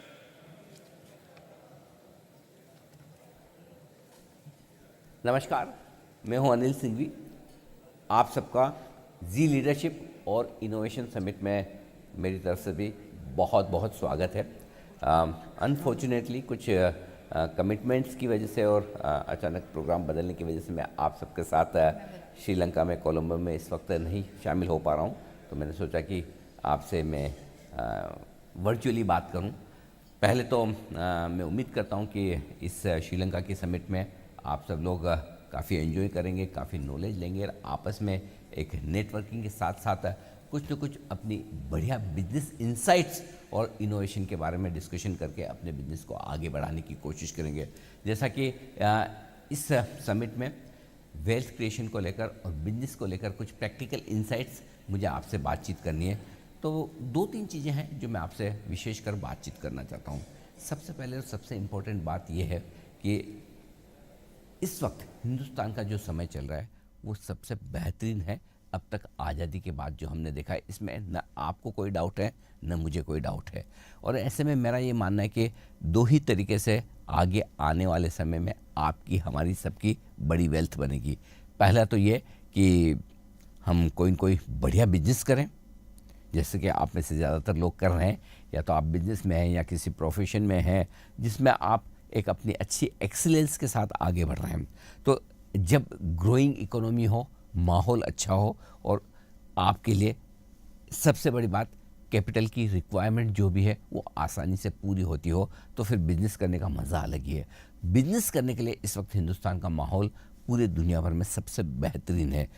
Strong economic growth है, technology adaption जो हिंदुस्तान में वो काफ़ी ज़्यादा है, young population इस वक्त दुनिया में सबसे ज़्यादा हमारे पास है, और सबसे बड़ी बात है कि इस वक्त जो हमारे देश की ज्योग्राफिकल और डेमोग्राफिक डिविडेंड है वो दोनों ही इस फेवर में है कि हम एक बड़ी और तेज़ ग्रोथ के साथ, वो भी सस्टेनेबल लेवल पर, ऐसा नहीं कि 1 या 2 साल की बड़ी ग्रोथ बने, लंबी ग्रोथ बनाने के लिए हम तैयार हैं। ऐसे में 2 ही तरीके हैं, जैसा मैंने कहा, एक या तो आप अच्छे बिजनेस करें और बिजनेस करके वेल्थ बनाएं, और मेरा ये मानना है कि अगले 5 से 10 साल 15 साल आप जिस किसी भी बिजनेस में हैं उस बिजनेस में अगर आप थोड़े से भी सोच समझ कर ढंग से काम करें तो बड़ा पैसा बनने की पूरे चांसेस है। दूसरा तरीका वो है कि अगर आप ज़रूरी नहीं कि आप हर बिजनेस कर सकें या ज़रूरी नहीं कि आप कोई भी बिजनेस कर सकें, मेरी तरह आप अगर जॉब में हैं, प्रोफेशन में हैं, कोई और काम में है, या फिर आप जो भी बिजनेस कर रहे हैं आपको लगता है कि नहीं इस बिजनेस के अलावा ये कोई एक और ऐसा बिजनेस है जो शायद मैं करता तो ज़्यादा पैसे बना सकता, तो फिर दूसरा तरीका सिंपल सा ये है वेल्थ बनाने का कि आप अच्छे बिजनेसेस में इन्वेस्ट करें, डायरेक्टली, इनडायरेक्टली, प्राइवेट इक्विटी के थ्रू, लिस्टेड कंपनियों के थ्रू, जैसे भी आप चाहें, जो बिजनेसेस आपको पसंद है उन बिजनेसेस में आप इन्वेस्ट कर सकते हैं। मेरा ये समझना है आने वाले समय में जो वेल्थ बनेगी भारत में 2 तरीके से। एक तो ये होता है कि जनरली आप ये मान के चलते हैं कि चलिए 4-5 साल में कंपाउंडिंग इफेक्ट लगाकर मेरी वेल्थ 2 गुना हो जाए, कोई बहुत अच्छे से कर रहा है तो 3 साल में 2 गुनी हो जाए। एक तो वो तरीका है, तो यानी कि आप परसेंटेज टर्म्स में वेल्थ बना रहे हैं। दूसरी जो वेल्थ बनती है वो ओवरऑल साइज से, $1 ट्रिलियन की इकोनॉमी डबल होती तो 2 ट्रिलियन की बन जाती है, लेकिन आज जब हम $4 ट्रिलियन की इकोनॉमी में हैं तो अब जब वेल्थ डबल होगी तो 8 ट्रिलियन की होगी। तो ये सिर्फ 100% जंप नहीं है, बल्कि $4 ट्रिलियन एक्स्ट्रा आपकी वेल्थ बनने जा रही इकोनॉमी में। तो अब इकोनॉमी में वेल्थ की क्वांटम जो है वो बहुत बढ़ने वाली है, और ऐसे में आपके पास सिर्फ डबल करने वाली बात नहीं, आपके पास बड़ा हिस्सा लेने की संभावना है। और इसीलिए आज चूँकि जब मैं श्रीलंका आपके साथ जुड़ नहीं पाया तो मैंने हमारे पैनल पर आने वाले बहुत ही जाने माने एक्सपर्ट्स हैं, गुरमीत चड्ढा साहब जिनको आप अच्छे से जानते पहचानते हैं, बहुत ही गहरा तगड़ा अनुभव रखते हैं वो फंड मैनेजमेंट का। डायरेक्ट इक्विटी इन्वेस्टिंग का, न सिर्फ हिंदुस्तान के बाज़ारों का बल्कि पूरे ग्लोबल मार्केट्स का, जहां एक और कंपनी की बैलेंस शीट पढ़ने में उनकी महारत है, वहीं वो पूरे मैक्रो इकोनॉमिक पिक्चर भी बहुत अच्छे से समझते हैं। और इसलिए हमने गुरमीत सर से रिक्वेस्ट की कि सर आप प्लीज़ हमारे यहाँ पर जाएं और एक अच्छा सेशन लें। अब वो आपसे बातचीत भी करेंगे और मुझे पूरा भरोसा है कि जैसा कि मैं अपने शो में उनकी डीप इंसाइट से बड़ा फ़ायदा उठाता हूँ, आप सब लोगों को भी फ़ायदा मिलेगा। तो शायद अलग तरह के इन्वेस्टमेंट आइडियाज़, किस तरह के सनराइज सेक्टर्स हैं, आने वाले समय में ग्रोथ कहाँ होगी, कहाँ पैसा बनेगा, वो गुरमीत सर तो बताएंगे। लेकिन एक दो आइडियाज़ जो मैं आपके साथ शेयर करना चाहता हूँ, जहाँ पर एक बढ़िया वेल्थ एज ए बिजनेसमैन आप बना सकते हैं, क्योंकि आप में से ज़्यादातर लोग किसी न किसी बिजनेस से हैं। देखिए, इस बार ईरान और अमेरिका और बाकी दुनिया भर में जो कुछ हुआ, उससे हमें एक चीज़ समझ में आ गई कि हमारी जो सबसे बड़ी समस्या है वो एनर्जी पर डिपेंडेंस। पूरा देश का जितना हमारी एनर्जी रिक्वायरमेंट है, मैक्सिमम हमें इंपोर्ट करना पड़ता है। और जब इस तरह की सिचुएशन आती है जो हमारे हाथ के बाहर की है, तब दोनों तरह से मार पड़ती है। एक तो हाई एनर्जी प्राइसेस और दूसरा कमज़ोर होता हुआ करेंसी यानी कि रुपया। ऐसे में 100% आप मान के चलिए, आने वाले 5, 10, 15 सालों में भारत में सरकार का फोकस पूरी तरह से इस पर रहेगा कि हम एनर्जी के मामले में सेल्फ डिपेंडेंट, आत्मनिर्भर कैसे बने। तो इससे जुड़े जो भी कंपनियां हैं, जो भी बिजनेसेस हैं, चाहे वो रीन्यूएबल एनर्जी से रिलेटेड हो, पावर वाली जो थीम है जिसमें हाइड्रो, सोलर, विंड, आगे चलते हुए और नई नई जो चीज़ें खुल रही हैं, ये एक ऐसा सेक्टर है जो बड़ा पैसा बनाकर दे सकता है। तो यहाँ पर आप बिजनेस के लिहाज से भी और इन्वेस्टमेंट करने के लिहाज से भी सोच सकते हैं। दूसरी एक बड़ी इंटरेस्टिंग थीम जो मुझे समझ में आती है वो ये है कि आप देखिए, देश और दुनिया में साइबर सिक्योरिटी को लेकर थ्रेट्स, खतरे बहुत बढ़ रहे हैं। और अब आप देखिए, जो चोरी करने का, डाका डालने का तरीका बदल रहा है।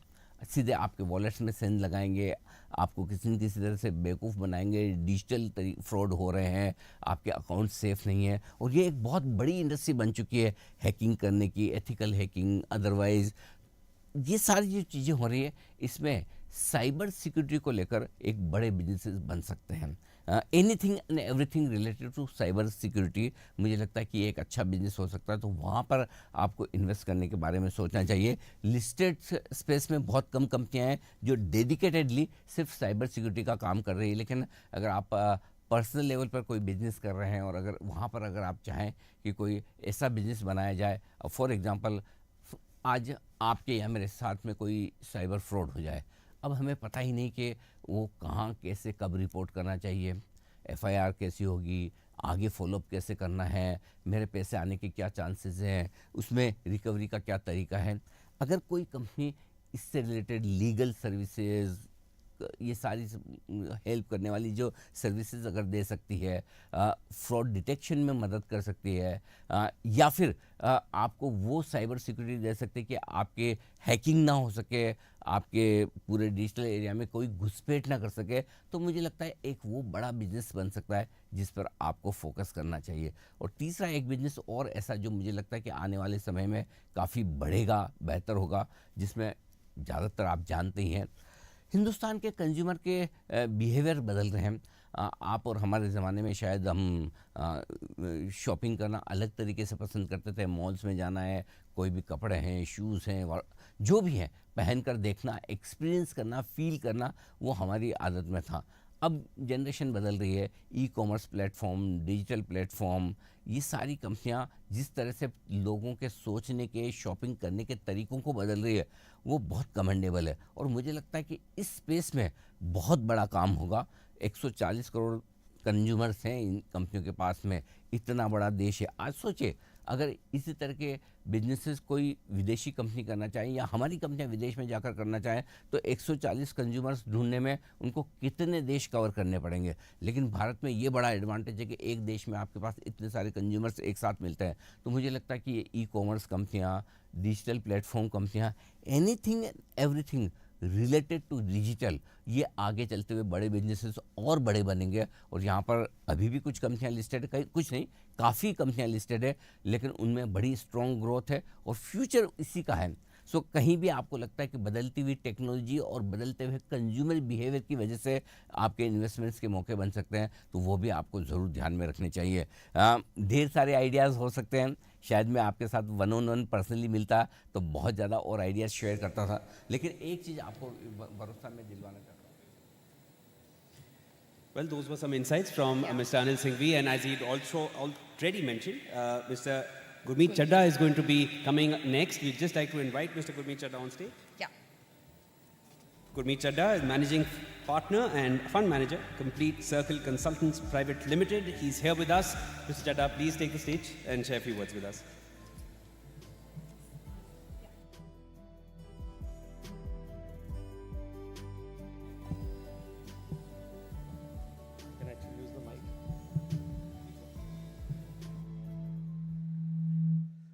Good afternoon, everyone. Thank you, Z. Thank you, everyone, for having me in Colombo. Great honor. Anil ji यहाँ नहीं है, so it's very difficult to fill his shoes, but I will try and do whatever I can. So, I want to make the discussion more interactive, not give you the typical India story कि India में क्या होने वाला है, नहीं होने वाला है. I will share some exciting trends I am picking up. कहाँ बड़ी theme लग रही है. Opportunity लग रही है for India as an economy, as well as for you as an investor. Third, business opportunities कहाँ हैं, right? And then we can take, bit of Q&A. एक common perception है अभी कि markets haven't done well last 2 years. India is a underperformer. मैं आपको कुछ data देता हूँ. In my 23 years of market, मैंने ये वाला face India का बहुत पहले देखा नहीं है. Yeah? Is she going? Louder? English? Okay. So this is a phase where I've not seen, India underperforming so badly, in market. So for example, last 18 months, emerging market index is up 36%. India is down 10%. And if you add currency depreciation with rupee at 95 to a dollar, the underperformance is 50%.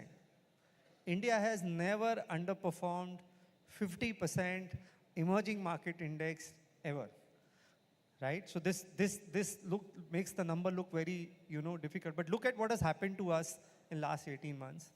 FIs have sold $100 billion in last 18 months. March and April, they have sold $20 billion. Right? So last time they sold $8 billion in COVID, market corrected 40%. Right now you're down around 10%. India got hit with 50% tariff, right, last year. The big issue last year was tariff. No other country had a 50% tariff issue. Third, unfortunately, bulk of the money, in last about 18 months, is made in AI semiconductor stocks. There are 12 stocks which make 80% of the world returns.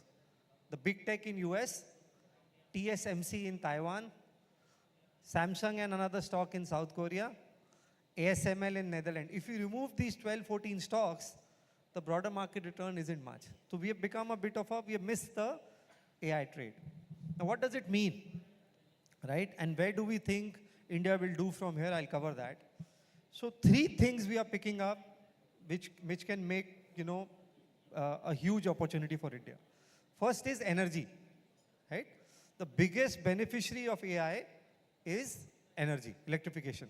If you do a normal Google search and you do a ChatGPT search, the electricity consumed in ChatGPT search is 10 times of a Google search, right? That is how important the energy is, right? So whenever you get time, all of you travel, read a plan which government has published. It's called National Electricity Plan 2032. India's NEP 2032. It's not a brokerage note, it's an official government document. Now what does it say? India's problem is no longer power generation. In fact, if you see, there was a peak power demand of 270 gigawatt. There was no load shedding, no power cut, right? So our problem now is not generation. We have enough generation now thanks to solar, wind. Our problem is transmission and distribution. National Electricity Plan lays out the roadmap how to address it. Just to give you a figure, you would have seen stocks like KEI Industry, Polycab make new highs 2 weeks back, right? And the market is down, right? India wants to add 1.5 lakh circuit kilometers of grid lines. 1.5 lakh circuit kilometers of only grid lines, which means more demand for cable, wires, transmission. India wants to double the transformer capacity. So if you today call a GE, you call a Siemens, you call a CG Power, there are no transformers. If you place an order now, you will get it in 2029. Huge demand for transformers. HVDC, conductors, you name any power equipment, you know, there's a huge shortage. So you look at, for example, Hitachi Energy, GE Vernova, CG Power, most of them you'll find these stocks really doing that. So huge opportunity in energy equipment space. Whenever you get time, just read NEP, you might still be able to get a 5-10 bagger in power equipments. Within this, there is a sub-segment, the railway needs transformer. India fortunately now has 90% electrification of railways. Right? पहले आपने देखा होगा there was an engine and there used to be 12 bogies. Engine was called the locomotive. Locomotive needed one traction transformer, one auxiliary transformer. Today you have Metro, Vande Bharat, Mumbai local, a lot of you are from Mumbai. It doesn't have an engine. Every bogie is a self-propelling, right? अपने आप चलता है, right? That needs huge transformers. Right? So one locomotive is need, let's say, X transformer. A Vande Bharat would need 5X transformers, more complex, more advanced.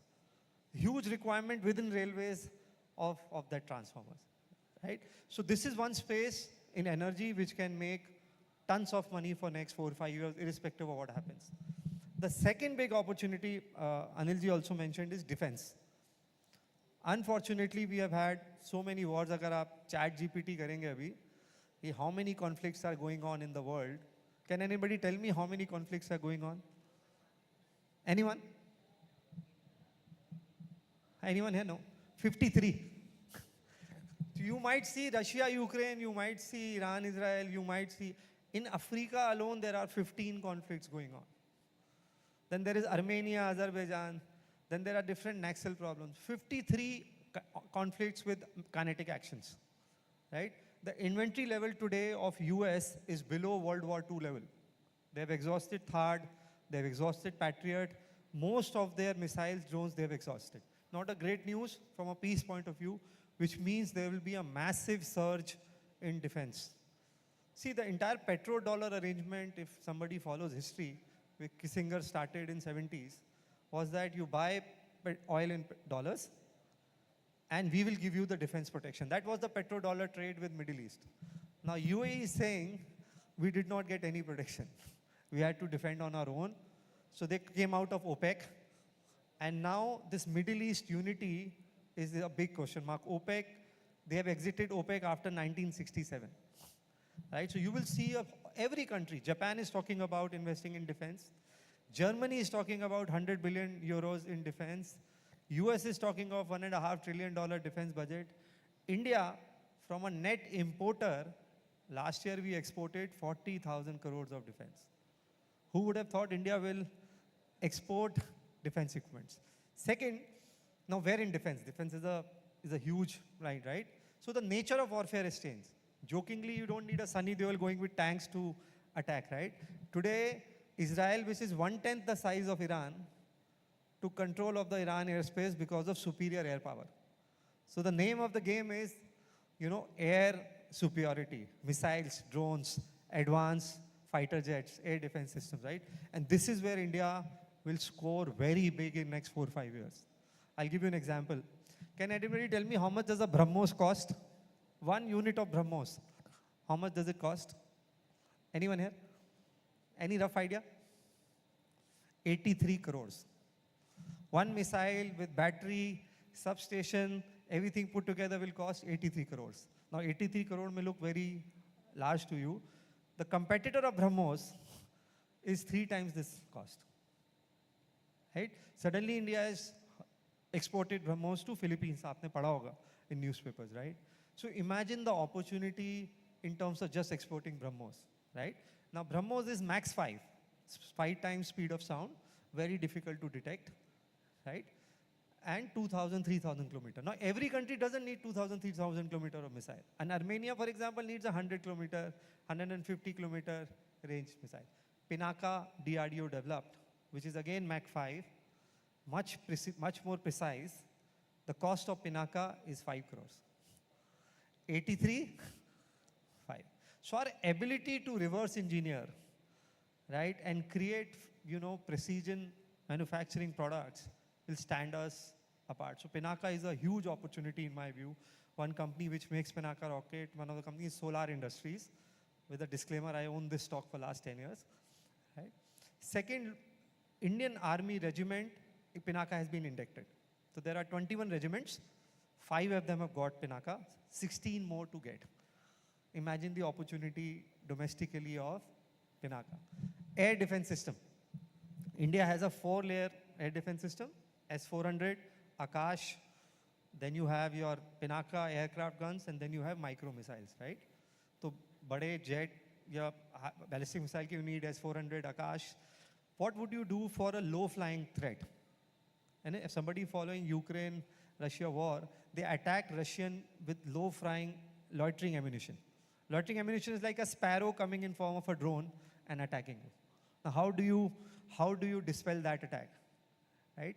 Today, Iran is making Shaheen drones at $5,000, $10,000, and US is intercepting that with millions of dollars of interceptor missile. So they have made the cost of the war so much that if you continue, you will go bankrupt, right? So India will specialize in making these loitering ammunitions. Loitering means it loiters till it finds the target. So I'm just giving an example, defense, add drones, missiles, micro missiles, air defense, huge opportunity, right? The third big opportunity in India, which a lot of you don't realize and we use it for free, is UPI, right? India has started exporting UPI to 7-8 countries. They are studying India's UPI model. You know how much did UPI numbers were in March 2026, jo abhi mahina gaya. UPI did 70 crore transactions every day. 70 crore transactions every day. They are about to beat Visa, the world payment company, maybe this month or next month, right? Now, this is, to me, this is a huge, huge number. Anybody saw GST numbers of April last month? GST number dekha April ka? 2.44 lakh crore. This is after GST cut. So what UPI is doing is merchants who are not cutting checks are now using UPI. It has added 8 crore new merchants in the formal economy. Right? A lot of restaurants never used to give you bill. Today it's a 5% GST. They take UPI and they're happy paying. So what this is silently doing is, it is formalizing the economy. People who are not paying taxes, people who are only dealing in cash are now getting in the net. Second, it is making credit available to lowest section of the... I have a Nariyal Pani guy who's next to my township. He's just bought a car. And I asked him, how did you buy a car? He bought a WagonR. He said, I used my UPI track record to get a finance. The same guy used to borrow money at 3%, 4% a month from local sharks and local lenders and used to drown in debt. So what UPI is silently doing is, bottom of the pyramid, people are getting access to credit.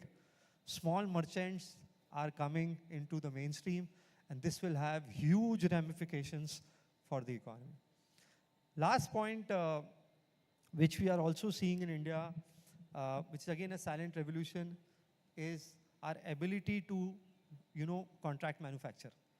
Manufacturing as a percentage of GDP is going up, right? 2014, it was 13% of GDP. Can anybody tell me how much it is this year? Yeah, it is touched 17%. So the official target of Government of India is 25% manufacturing to GDP by 2032. Okay? So today we are how much? $4 trillion? 16%, 17% of $4 trillion is how much? $600 billion, roughly. Economy will become 10 trillion by 2032, which means it will go up from 4 to 10, 2.5 times. 10 trillion ka 25% kitna hua? 2.5 trillion. How much it is right now, manufacturing to GDP? 600 billion. So economy will go up 2.5 times, manufacturing will go up 4 times.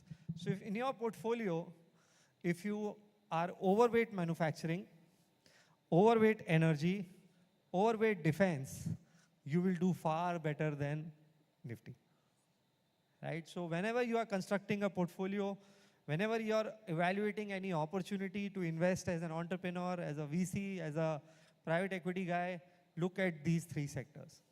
Right? India exported iPhones. 25% of iPhone export is now happening to India. Tata Electronics is now exporting, making more iPhones than Foxconn. Nobody will tell you this. Right? And everybody is saying India to sirf assemble karta hai, low cost job hai. No, that's not the case. This is high precision manufacturing. Right? We had a zero you know how many people now Tata Electronic employs? It is an unlisted company, 75,000. This is 75,000 STEM engineers Tata Electronic employs. You know where is the biggest plant now? It is not Tamil Nadu, it is not Gujarat. It is Assam. Assam, they are employing engineers to make iPhone 16, 17 for the globe. Right?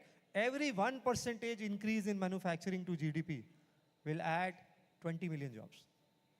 Right? So these are the 4 themes I would want all of you to focus on.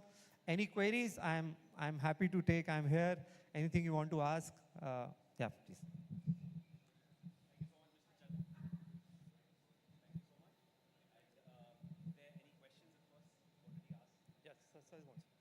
Can we get a mic, please?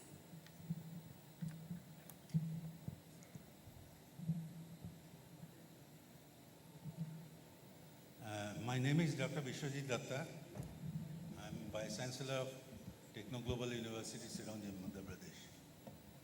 So my question to Mr. Gurmeet Chadha is, since we are in the Global Innovation and Leadership Summit in Sri Lanka, when you're talking about energy management, energy equipment system, what I feel here, what is necessary is that I saw there are 2 windmill sectors in Sri Lanka having manufacturing capacity of 103 megawatts, not more than that. So that is a windmill sector. Since Sri Lanka is an island on the Indian Ocean, and since the counterpart in India, maybe in Rameswaram and all these places, they have lots of windmills, much higher capacity. This is one of the opportunities in Sri Lanka which should be looked into. This is my request to also Mr. Premadasa that this particular windmill thing should be initiated from here and collaboration with India should start. Mr. Chadha. Excellent point, sir. And I think this is one, as I said, renewable today will become 50% of fossil by 2030. Absolutely. And wind, obviously solar is leading the charge, but wind has a very, very So important. Sri Lanka, instead of importing energy, power and everything, they can make it on its own through these windmill sectors, which is not very much good setup in, and they can take the help of India for that. Sure. No, well said, absolutely well said. Agree with you, sir.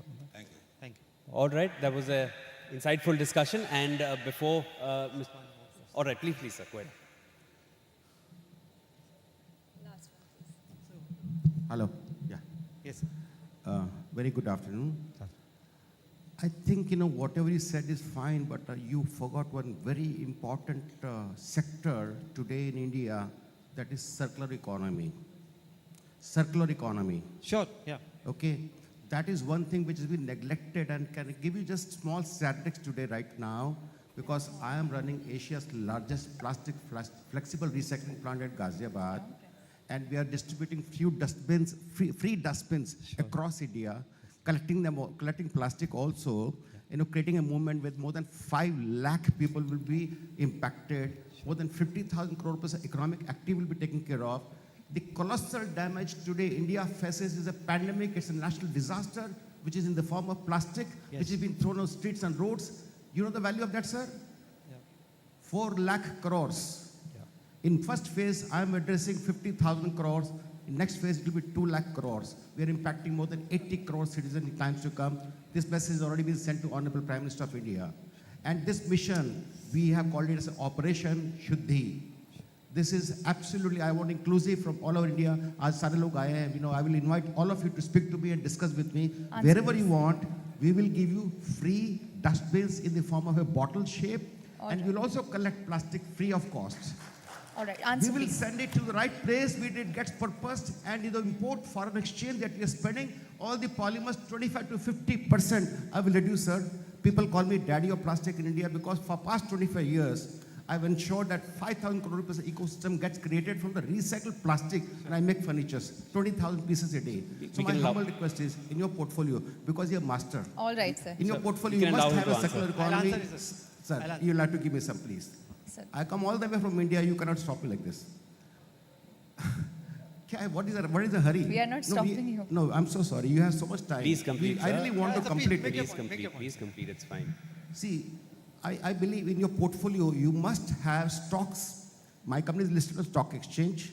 Okay, it's not that I'm talking about myself, but various companies in India who are now rising from ashes. Sir, this entire plastic that is thrown on the streets and roads, which will not get dissolved or decomposed for hundreds of years. Yes. I am repurposing the whole plastic across India. I'm creating a value chain and ensuring that everybody who lives in poverty, goes hungry in the night, does not do so, because we will offer them 20 rupees kg for plastic that they have to pick up from the streets and roads. So I believe that there's a huge potential. 4 lakh crore I'm talking about today, 26,000 metric ton of plastic being dumped in India in street every day, which will become 1 lakh ton in times to come. It's a national pandemic. Can I just answer, sir? Just make Yeah, the point. please. So he's right. We will have more plastic in ocean than fish by 2030, the way we are consuming plastics. At a portfolio level, government of India has just come up with a notification that the PET bottles, we consume crores of PET bottles every day. 40% of the PET bottle today has to have recycled plastic, right? Which means an additional demand of 5 lakh tons of recycled plastic. Also, what has happened because of this oil prices going up, recycled plastics is now cheaper than virgin PET. So there is a spot demand, there is a long-term demand. We have Ganesha Ecosphere, sir, in the portfolio, which is into plastic recycling. Another big opportunity is water. The biggest requirement in data center today is water. It generates so much heat, right? You need thousands of liters of water for 1 gigawatt. So water recycling, there is water, there is Ion Exchange India. So recycling, circular economy, I agree with sir, is a very fantastic opportunity. Thank you. All right, thank you so much. I may request you to please be on stage for a while. Yeah. All right, we'd like to present a memento to Mr. Chadda, and I'll request Mr. Prasanna Raghav to please come on stage, sir. He's our business head, Innovation Studio, and EVP Marketing for Z Media. Mr. Raghav, please come on stage, and we'd like to present a memento. Maybe please have the memento on stage as well.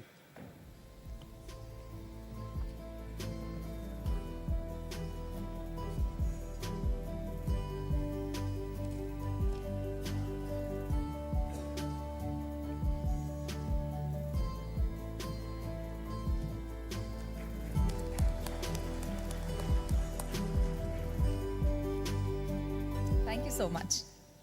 Let's move forward. Now, to deepen this conversation with his spiritual insight, we now welcome Dr. Dhamendra Porge. He is with us now, head of International Buddhist Federation. Sir, we'll request you to please come on stage and share your thoughts with us.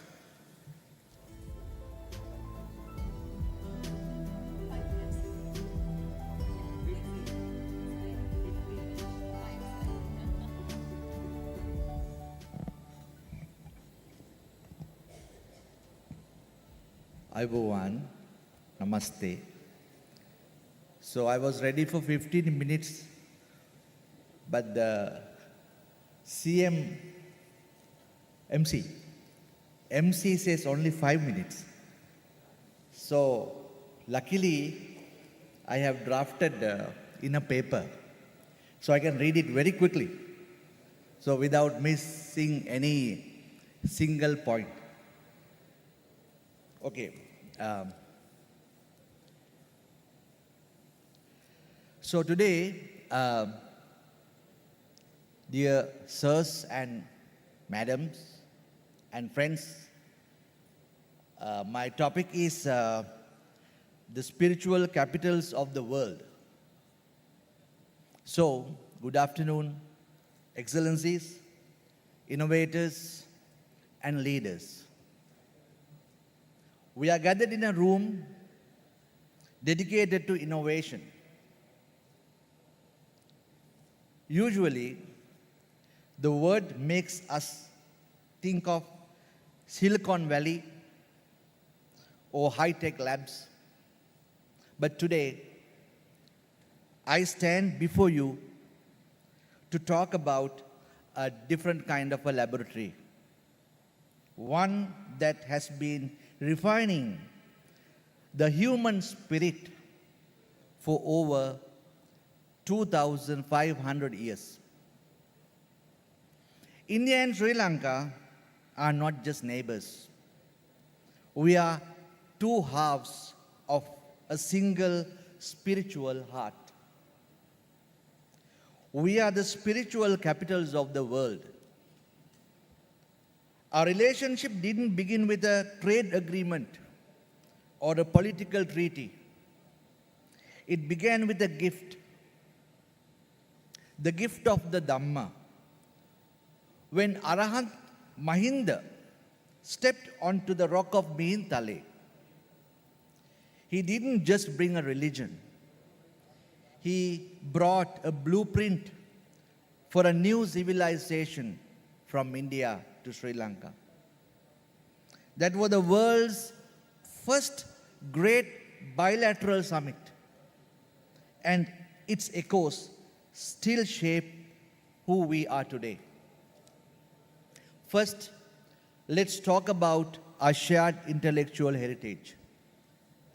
India and Sri Lanka sit upon the world's most profound open source database, the Pali and Sanskrit traditions. These are not just ancient languages, they are the coding languages of ethics, logic, and philosophy. For centuries, scholars traveled between our shores, exchanging ideas as freely as we today exchange data. This spiritual corridor proved that true leadership is grounded in timeless values. You cannot innovate for the future if you are not anchored in the wisdom of the past. In fact, right here in Sri Lanka, we have established the world's first Pali and Sanskrit cultural exchange center. And I invite you all to join us in building this Dhamma bridge to connect ancient wisdom with modern progress. Second, we must redefine innovation. While the world is obsessed with external technology, India and Sri Lanka have mastered inner technology. We are the global experts in the science of the mind. Mindfulness, meditation, and mental discipline are not just wellness trends. They are the ultimate leadership upgrades. In a world of AI and automation, the most valuable asset is a calm, focused, and compassionate human mind. As leaders, if we want to solve the world's bugs like conflict, greed, and environmental decay, we need to apply the that our spiritual capitals have preserved for millennia. Compassion is the highest form of intelligence, and warm-heartedness is a cure.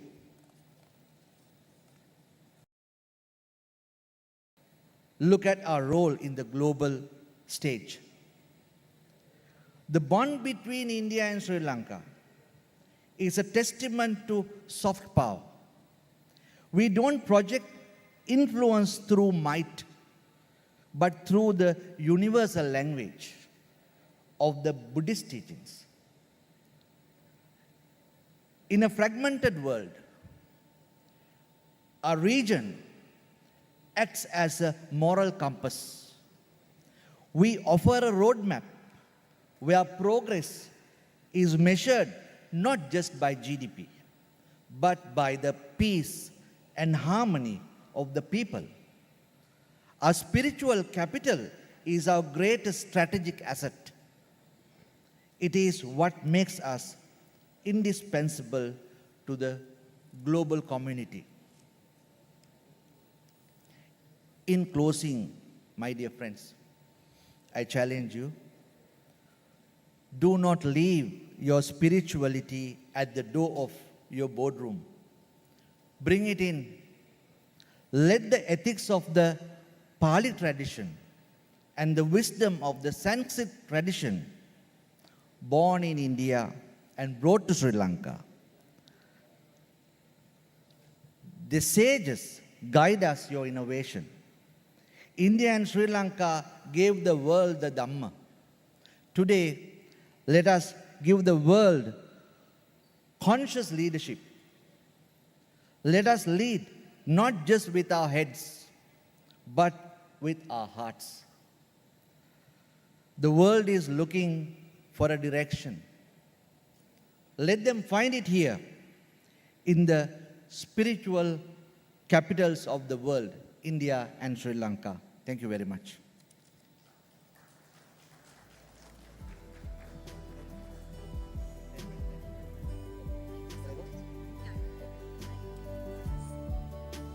Thank you so much.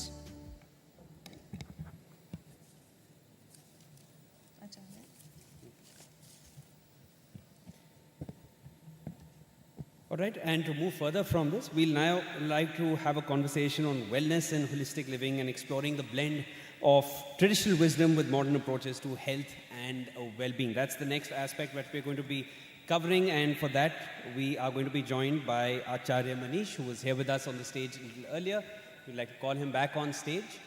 Acharya Manish is here with us. Acharya Manish? Okay. All right, we'll come back to that as we move further from there. And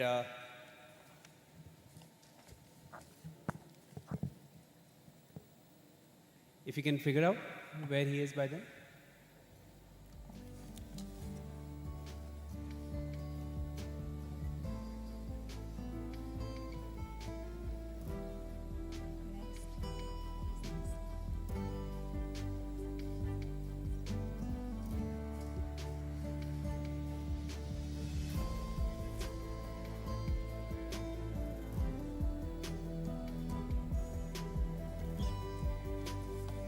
All right, so we'll move.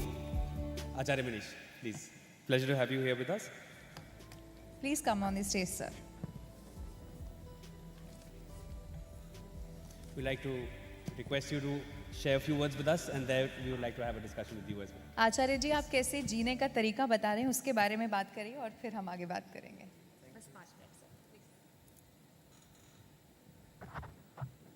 नमस्कार सभी को, कैसे आप लोग? उम्मीद है सब बढ़िया होगा। श्रीलंका में आप सबका स्वागत है और इसी बहाने आउटिंग हो जाती है, हम लोग बाहर निकल आते हैं, बहाना मिल जाता है। तो पहले तो जी का थैंक यू कि सबको यहाँ इकट्ठा करने के लिए, लाने के लिए। तो जैसे कि आप सब लोग जानते हो कि हमारी कंपनी का नाम है, संस्था का नाम है जीना सीखो। तो अब लोगों को लगता है जीना भी सीखना पड़ेगा। हाँ, तो जीना भी सीखना पड़ेगा बिकॉज हम लोग सब बिजनेसमैन हैं यहाँ जो आए हैं, या कॉरपोरेट के जो लोग हैं।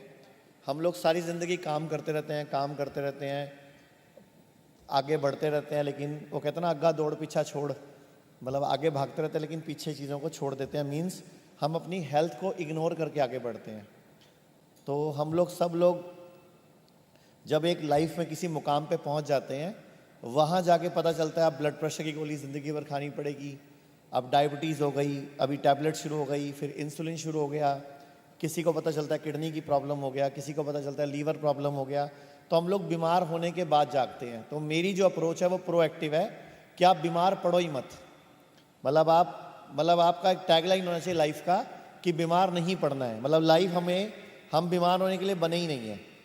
हम लोग ज़िंदगी भर हेल्दी रहने के लिए बने हैं, हम कभी बीमार हो ही नहीं सकते। अगर बीमार हो रहे हैं तो वो हमारी ही गलतियां हैं, हमारा ही लाइफस्टाइल है, हमारे ही खाने पीने के तरीके हैं, हमारा ही लिया गया स्ट्रेस है जिसकी वजह से हमें प्रॉब्लम आती है। तो मैं एक छोटा सा एक वीडियो दिखाना चाहूँगा। एक बेटा एक वीडियो है ना, एडवोकेट है अश्विनी जी का।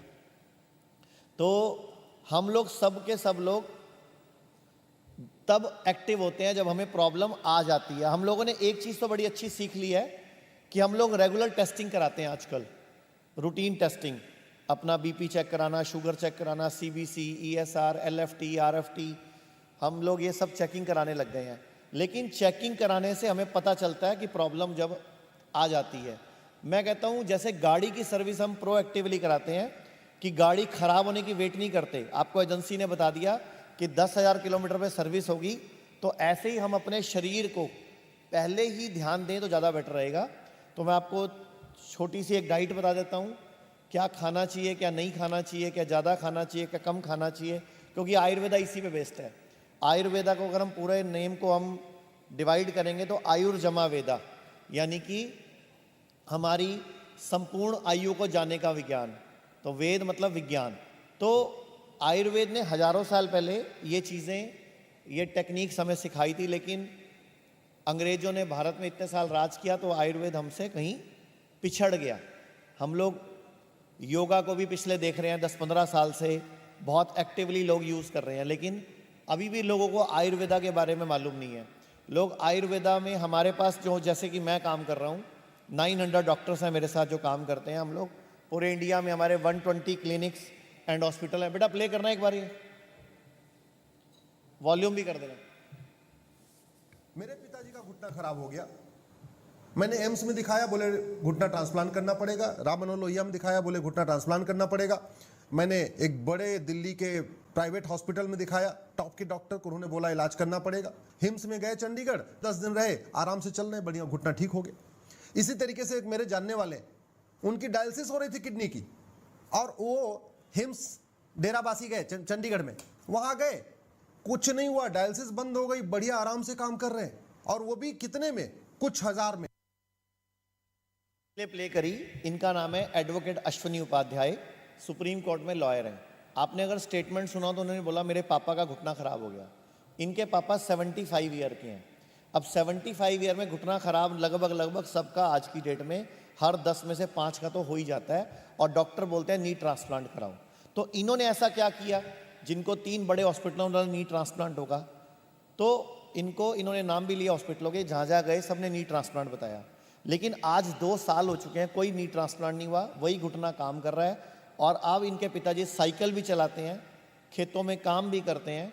लेकिन क्या ऐसी चीज़ें करी हमने, तो आयुर्वेद में एक टेक्निक होती है पंचकर्म, जो कि हजारों साल पहले चरक ऋषि ने डिज़ाइन की थी कि इंसान बीमार ही ना पड़े।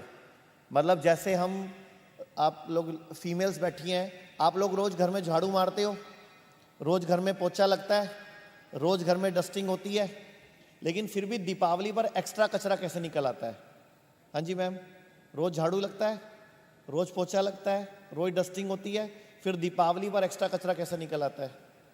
तो आप बोलोगे डीप क्लीनिंग करते हैं। तो ऐसे ही हमारी बॉडी, हम रोज़ अपना क्लीनिंग करते हैं, रोज़ यूरिनेट करते हैं, रोज़ हम स्टूल पास करते हैं, रोज़ हमें स्वेट होता है, पसीना निकलता है, उसके बावजूद भी हमारी बॉडी में टॉक्सिन्स रह जाते हैं, जो कि अगर एलिमिनेट नहीं करो तो वही हार्ट की ब्लॉकेज है, वही आपका ब्रेस्ट कैंसर है, वही प्रोस्टेट कैंसर है, वही ट्यूमर है, वही पथरी है, वही रसौली है, वही यूट्रस फाइब्रॉइड है, वही सिस्ट है।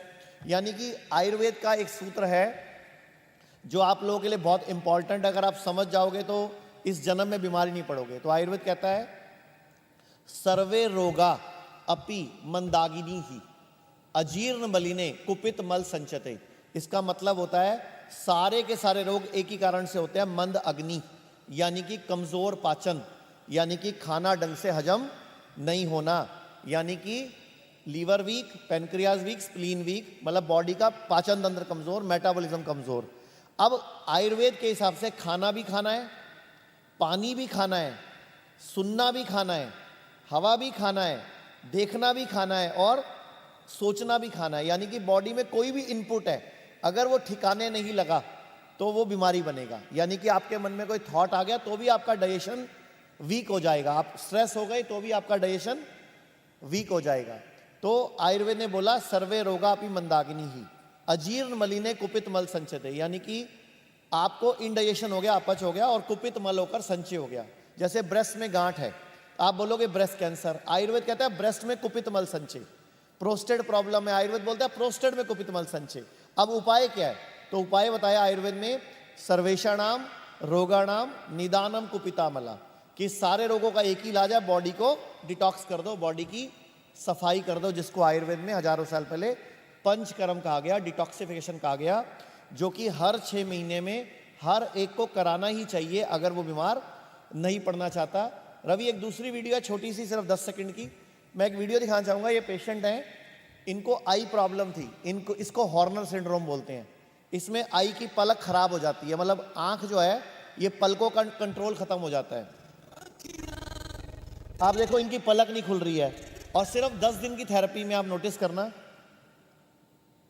बिल्कुल ठीक हो गई। तो ये है पंचकर्म। आयुर्वेद में सिर से लेके पांव तक कोई भी ऑर्गन हो, चाहे वो घुटने हैं, चाहे स्पाइन है, चाहे नेक है, चाहे आईज है, चाहे ईयर्स है, चाहे नोज है, चाहे माउथ है, चाहे कोई भी प्रॉब्लम है, सबके लिए पंचकर्म की अलग अलग विद्याएं, अलग अलग टेक्निक्स मौजूद हैं। तो मेरी आपसे रिक्वेस्ट है, जैसे आप स्कूटर की सर्विस कराते हो, बाइक की सर्विस कराते हो, कार की कराते हो, अपनी भी करानी शुरू कर दो। तो जो भी हम कमाते हैं, जो भी हम खाते हैं, हम ही एंजॉय करेंगे, वरना हमारा कमाया हुआ सब कोई और ही एंजॉय करेगा। तो थैंक यू वेरी मच। कोई अगर किसी का क्वेश्चन है तो ले सकते हैं, ठीक है? अच्छा, उसके बाद ठीक है, thank you.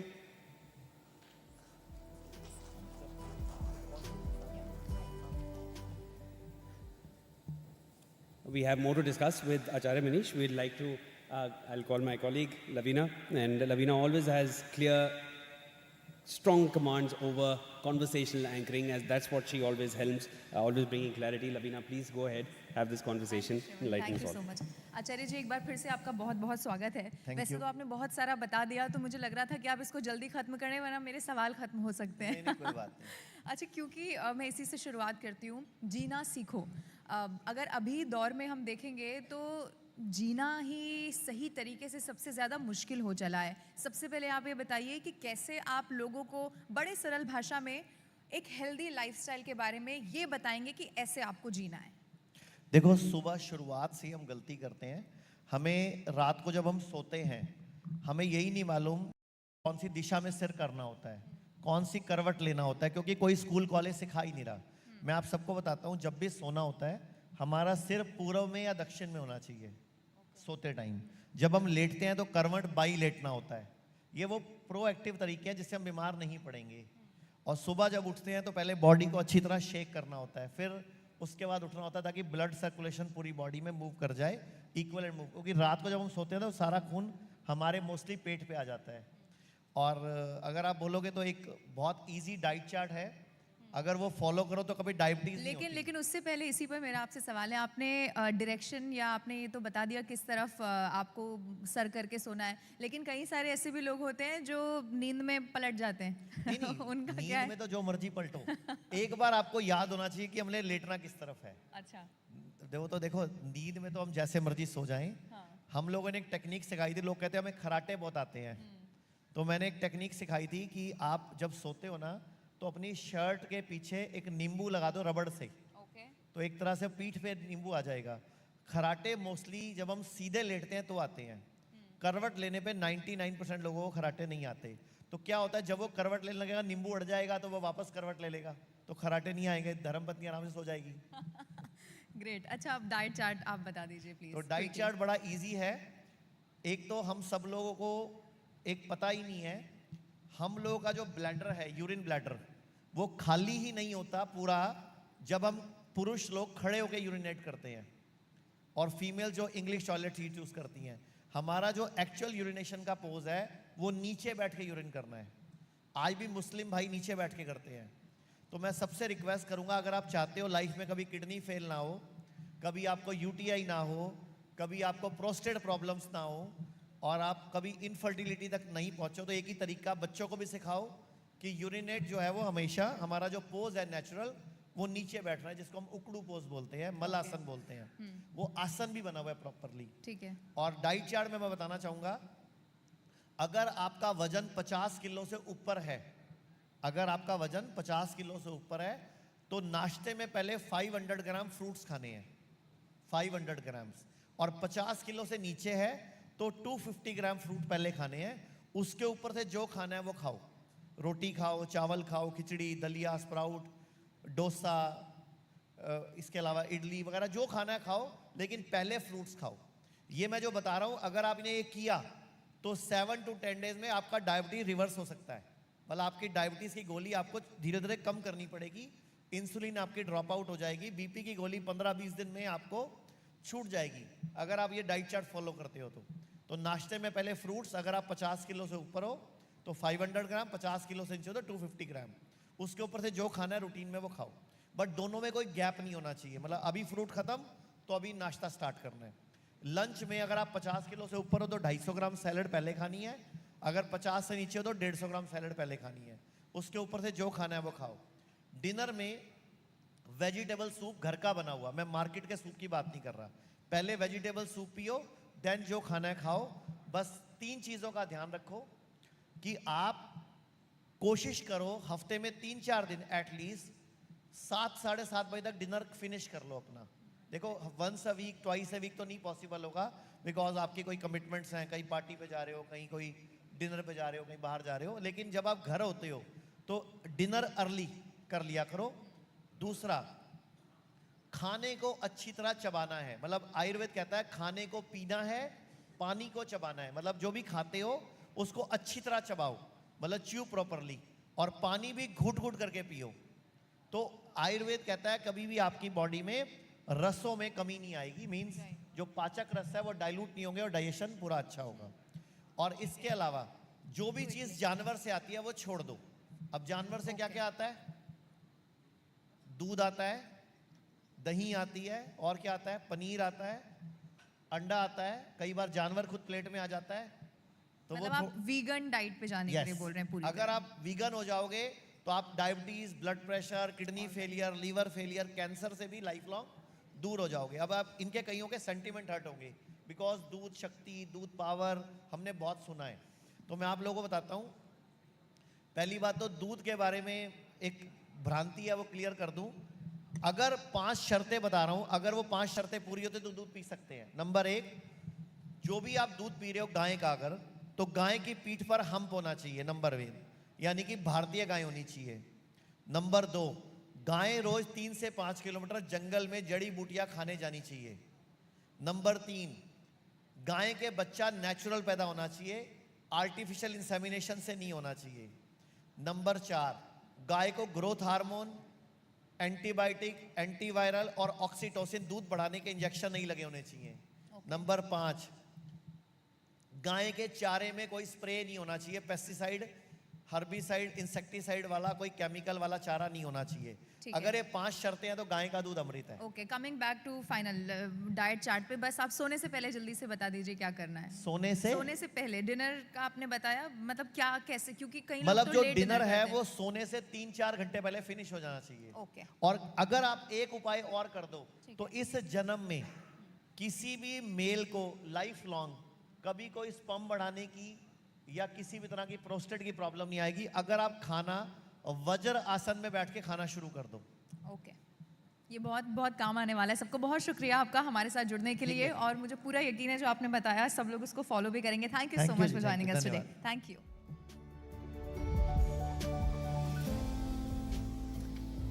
Thank you so much. And to take the next part of the discussion forward, I now would like to have the honor of inviting Harsha De Silva, Member of Parliament, Colombo, Chair of the Parliamentary Committee on Public Finance.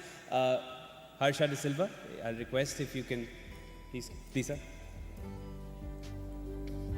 And I'll invite my colleague, Siddhant, to please come over on the stage. Siddhant, please have the discussion with sir. With me is someone who actually needs no introduction. He's quite popular both in Sri Lanka and in India. MP from Colombo, economist, wears several hats, including starting a service when it comes to ambulance service here in Sri Lanka. We'll talk all about that, but my first question to you is setting the stage in terms of India-Sri Lanka relationship. How do you see the relationship going forward? It looks like that this relationship is now possibly in its golden stage. Well, you started with what we had done, this relationship. You talked about the ambulance. And I think it's an amazing people-to-people connection, because every ambulance is a gift from the people of India. Thank Prime Minister Modi. 10 years ago to July this year, when we had the first conversation, and we wanted to create something like what he did in Gujarat with 108 when he was Chief Minister. But today, this is an amazing service, the most loved service in Sri Lanka, and the most efficient public service currently. We run 28,000 kilometers a day. We take over 1,000 people to critical care, and runs fully with the backing of the government of Sri Lanka. Currently, spend about 5 billion rupees a year. We had a nice chat when Mr. Nataraja Chandrasekaran was here last. He visited us, and he's sending us another 50 brand new ambulances to join our fleet. We go from 325 to 375 and then to 500 with the support of the Government of India later this year, hopefully. So it's a massive project. We never expected it to be this, but it has become what it is. So, because you mentioned. But what I wanted to talk about is what Mr. Gurmeet Chanda, am I pronouncing it right? You're correct. I want to pick up from what he said, because we talk about, sort of rhetoric, yes, we had this history, we want to do this, we want to do that, all good.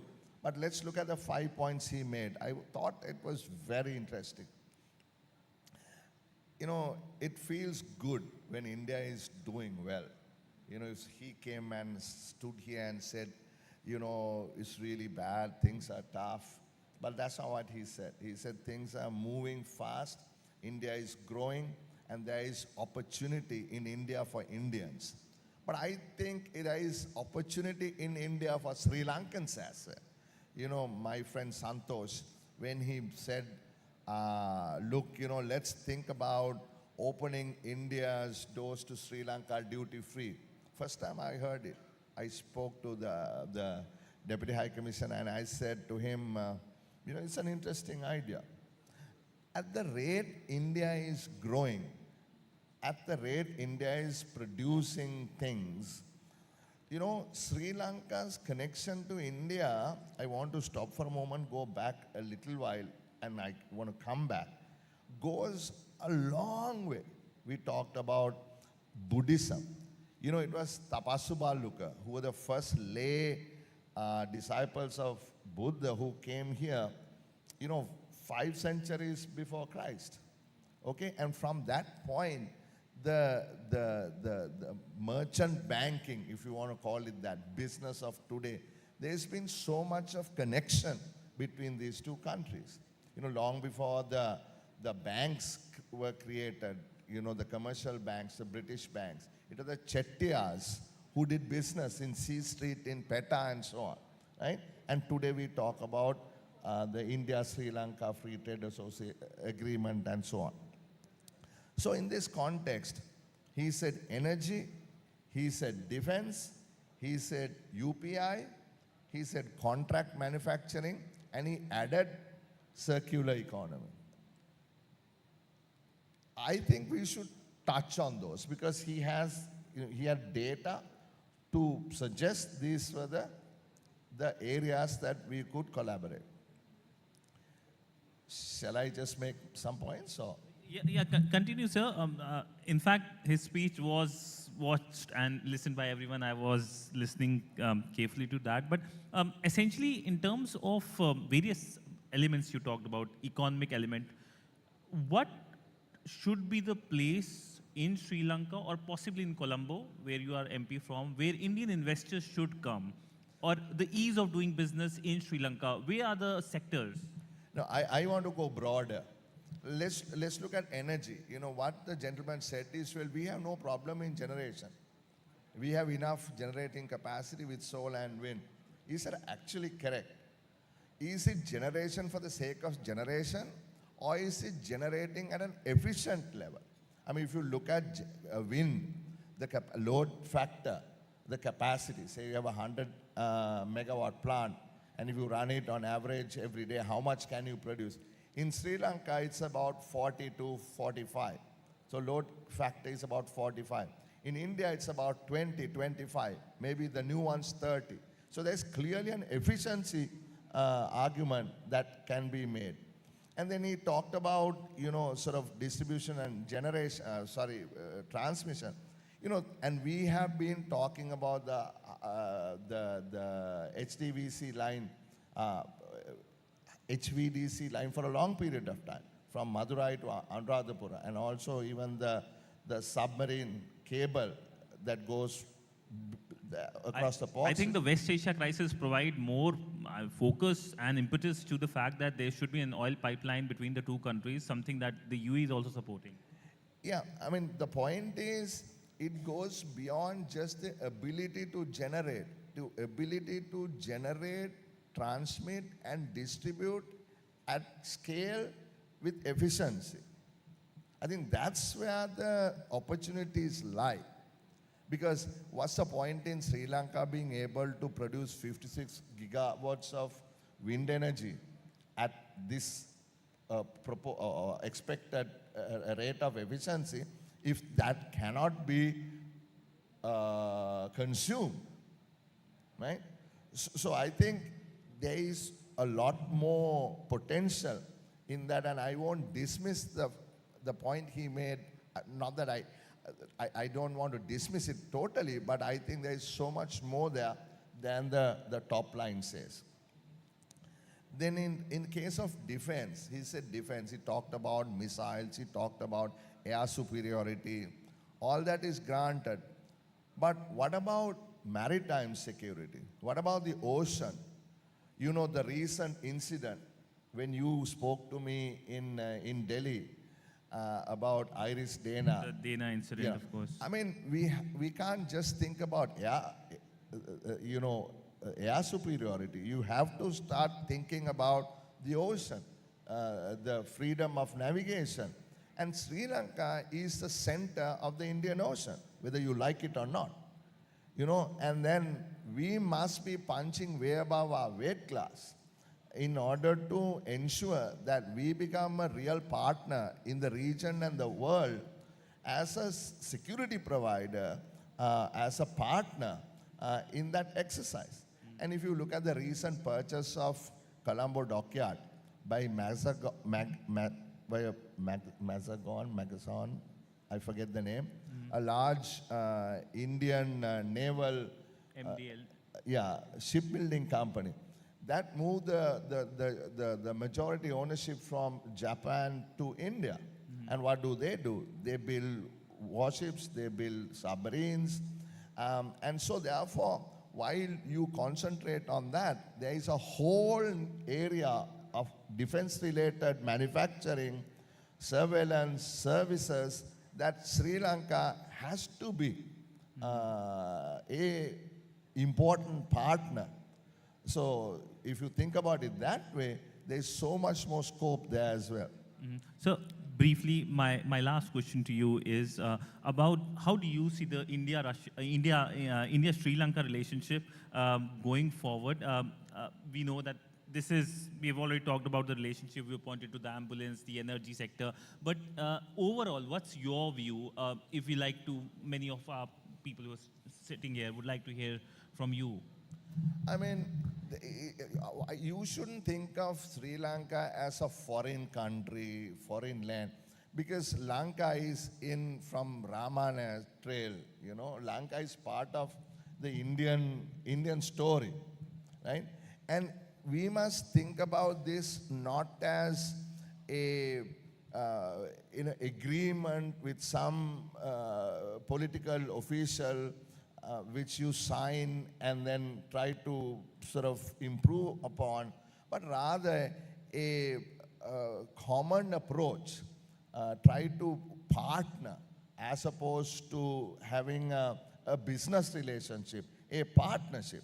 So have always been promoting the integration of economics, particularly if you look at the South Indian growth story and the Sri Lankan possibilities in improving that.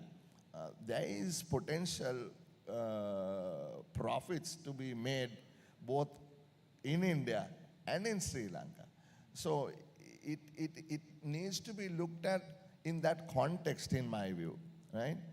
So we talked about pipelines, we talked about ports, we talked about energy, we talked about UPI, we talked about the financing, right? And perhaps in the longer term, we can think about land connectivity as well down the road if there is scope for and sort of both countries' people want that to happen. So therefore, I think we are moving in the right direction. There is political will. People are happy to collaborate. It's a good story. It's a positive story. India is growing rapidly. And for us, that is certainly something that is critical to sort of leverage upon. So I think that's the way we need to look at it. Well, on that note, thank you so much, sir, for giving us your perspective about India-Sri Lanka relationship, particularly focusing on energy, something that has been a big focus, especially in the aftermath of the West Asia War. But clearly, this is not only just a relationship, it is a civilizational relationship, and this is something that I think both sides cherish. Thank you so much, sir, on that note. Thank you. Thank you so much for joining us today, sir. I may request you to please be on stage for a while. And I'd now like to invite, sir, we'll be taking questions a little later. Will please request us to move on. After this, I'd like to request Mr. Prasanna Raghav, Business Head, Innovation Studio, EVP Marketing for Z Media. Mr. De Silva, I request you to please be on stage with us, sir. Mr. Raghav, please come on stage. We'd now like to invite Dinesh Victor on stage. Sir, please come on stage. He's the founder and managing director, SIP Academy India. And we'd like to felicitate you the Lifetime Achievement Honor for promoting skill development. Mr. Dinesh Victor, requesting you to please come on stage. Sir, please. Would like to felicitate Mr. Victor. May we please have the memento? Yeah, there it is. Can you please give a round of applause?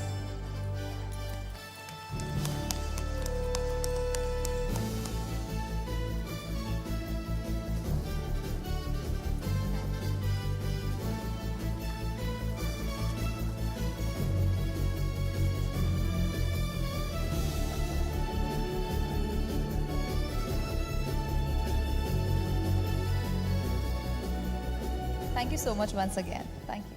And we'd also like to have a memento for Mr. Harsha De Silva. Again, I'll request Mr. Raghav to please present the memento to Mr. De Silva. Absolute pleasure having you here with us at the summit, sir. Thank you so much for giving us your time today. Round of applause, please.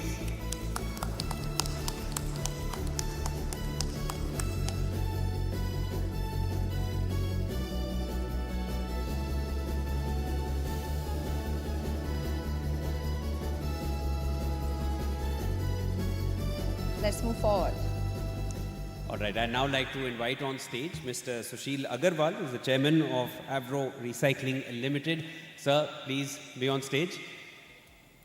Just like us, you've also traveled from India. Please, I would like now would be the time, sir. Please take the stage. Mic is yours.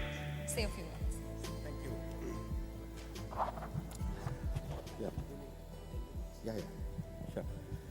So, thank you very much for giving me this precious 10 minutes of Z's time and everybody's time. Good afternoon, friends. First and foremost, I'd like to certainly congratulate Sri Lankan government for keeping Colombo so beautiful, neat and clean. I only wish we can do it in India. It's just not the Lutins, but it's a whole India as a, if in case, how many of you believe that in India, plastic is not being taken care of properly in terms of scrap or trash? Can you raise your hand, please? Okay. how many of you are ready to commit yourself towards creating an ecosystem where plastic is actually repurposed and sent to such facilities where it saves 25 to 50% of foreign exchange and crude oil? How many of you are willing to support in that endeavor? Very little? Others don't want to do that? All right, no problem. Let me tell you, dear friends, since I've been in the industry for more than 25 years in plastic, I understand reasonably well. We have 4 plants in Ghaziabad where we manufacture plastic furniture, more than 20,000 pieces a day. We are India's 3rd largest company, also listed on stock exchange. Of Zerodha as ace investor, plus we also have FDI coming into our company. Now we have also started another division unit called as Avro Recycling Limited, based out of Ghaziabad, which is Asia's largest flexible plastic recycling plant. What I have noticed is, it is just not that, I was instrumental 25 years back in actually ensuring that recycled plastic is repurposed, taken care from trash, from scrap, from roads, and plastic furniture made out of that. Then I created an ecosystem more than 5,000 crore rupees in India, and I was responsible for that. That's where people started calling me, yaar, is industry ke papa yahi hai. He is the daddy of plastic. Nikhil Kamath said that, sir, aap to daddy of plastic hai. So it's a pleasure for me.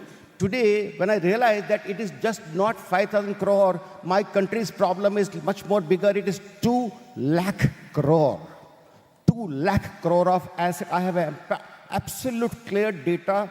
I can share that data with all of you, and I will give my personal mobile number, 30-year-old number, to all of you, because I want you people to get connected and ensure that, wherever possible, please, you can't die for country, but at least you can just raise one hand. आप एक हाथ बाहर निकाल कर बोल सकते, yes, we will support the country in terms of plastic repurposing. So what we have done is, when I saw that this, please understand, on roads, streets, houses, all of you, whoever are sitting here, had never ever collected even a single kilo of plastic, which could be water bottles or maybe milk pouches, cement sari, and cement or putty bags, etc. We all throw. We are mentally tuned to ensure that they should be put in dustbin. That is how we have been seeing this from a lifetime. So today what I'm urging is that we are creating an ecosystem where we will give them plastic bins, which are about 6 feet in height, beautiful plastic bin, which is a bottle shape. I will share the entire PPT. I have this presentation, which has already been given to Honorable Prime Minister of India and Home Minister, as well as Union and Environment Minister Bhupender Singh Ji. They are all aware of this particular fact, and we are expecting Prime Minister to announce it in Man Ki Baat, that this is how it should be taken care of. It's a national movement where 5 lakh people who go hungry in the country today, we will give them rupees 20 per kg for plastic that they collect from streets, roads, houses, factory, offices, anything and everything for that matter. Any form of plastic, that word which says plastic, we will collect that. And not only we will collect that, we will repurpose and give it to those companies who are importing polymers and crude. 25 to 50% of that will be substituted, because Government of India has come out with a rule called as EPR, Extended Producer Responsibility. All these brand owners like Tata's to ITC, HLL, etc., they're all supposed to be using 40% of recycled plastic. But their claim is, sir, this is not available. I want to dispel that fact. No, it is not true. You're not right. I am here to give you a service and ensure that my country's resource, which is lying on the streets and roads, valuing 2 lakh crore rupees. In the first phase, we are targeting 50,000 crore rupees, where this plastic we will collect, will process, and will ensure that it goes to those people who are looking at recycling, and 40% substituted, plus import foreign exchange saved. And also, let us say, they also can claim an ESG, and they can say, wow, we are some company which have actually given let us say, ESG compliant kind of. We are repurposing all these things, and I'm playing a very pivotal role in the entire process. And I'm here to change the dynamic. I will change the disha to ensure that dasha changes in the country. I'm here for a purpose. And this is all being done by me as a pro bono. Wherever possible, across globe, I'm ready to represent India on a global scale. I'm going to be part of the United Nations General Assembly Impact Committee, where I'm a member, and I will be flying to New York in a couple of months, and where I'll be representing India on the plastic forum. So my challenge here is, to which I'm asking all of you, in case you think, yes, it needs to be taken care of, I'm ready to ensure that thousands and lakhs of such plastic bins are given free of cost, which costs us 6,000 rupees. We also collect plastic free of cost. You don't pay anything. We also pay every month 50% of the cost that you pay to the cart wala to pick up the trash that you're doing. We will pay for it. And in spite of that, we'll still make it profitable. This is not a venture which will require any fund, any grant from anybody for that matter. It will be self-sustaining and scalable model. This is what I'm trying to do. Because I have limited time, so in case if anybody has questions, please feel free to ask me. And I will share my mobile number if you want. I can share it right away. India number is support 9198, if you want to write down, 9810039125. 9800-39125, Sushil Agarwal, Chairman, Avro Group.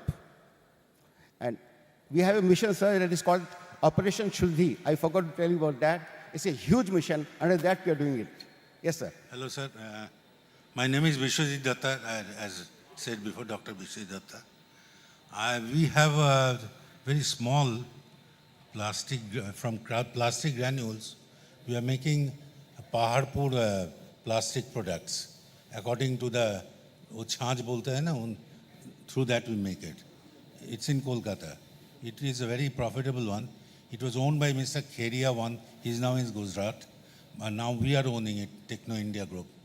Now, how can we make best use of it? I want to consult you for that. Sir, we can discuss offline, no problem. Yes. I'll tell you another thing interesting, friends. It's just not water bottles. BOPP tape, which are glue tape, there is no process in the whole world to actually control or reprocess that. But we have mastered the art. We can.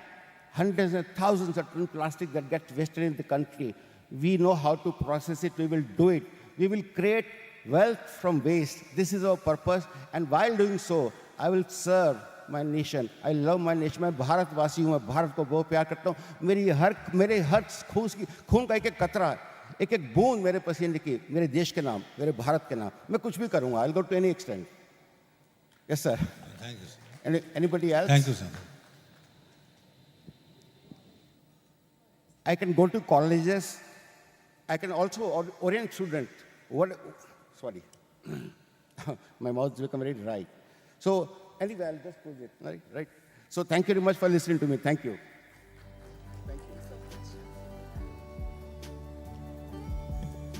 Thank you so much, sir.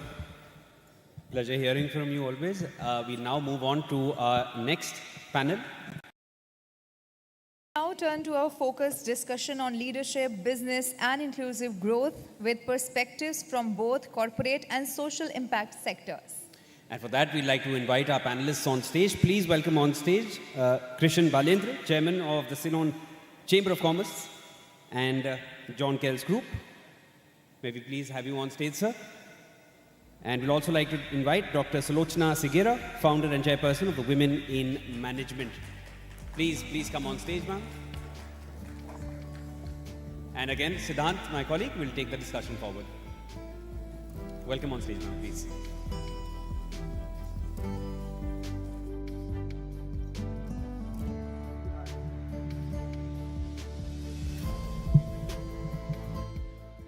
So let's start on business relationship, trading relationship, and let me start with Dr. Sulochana.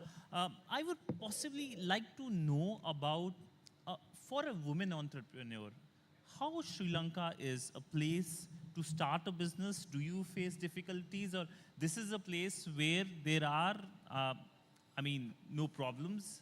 But I know that when it comes to women entrepreneurs, generally, especially in this part of the world, we do face problems.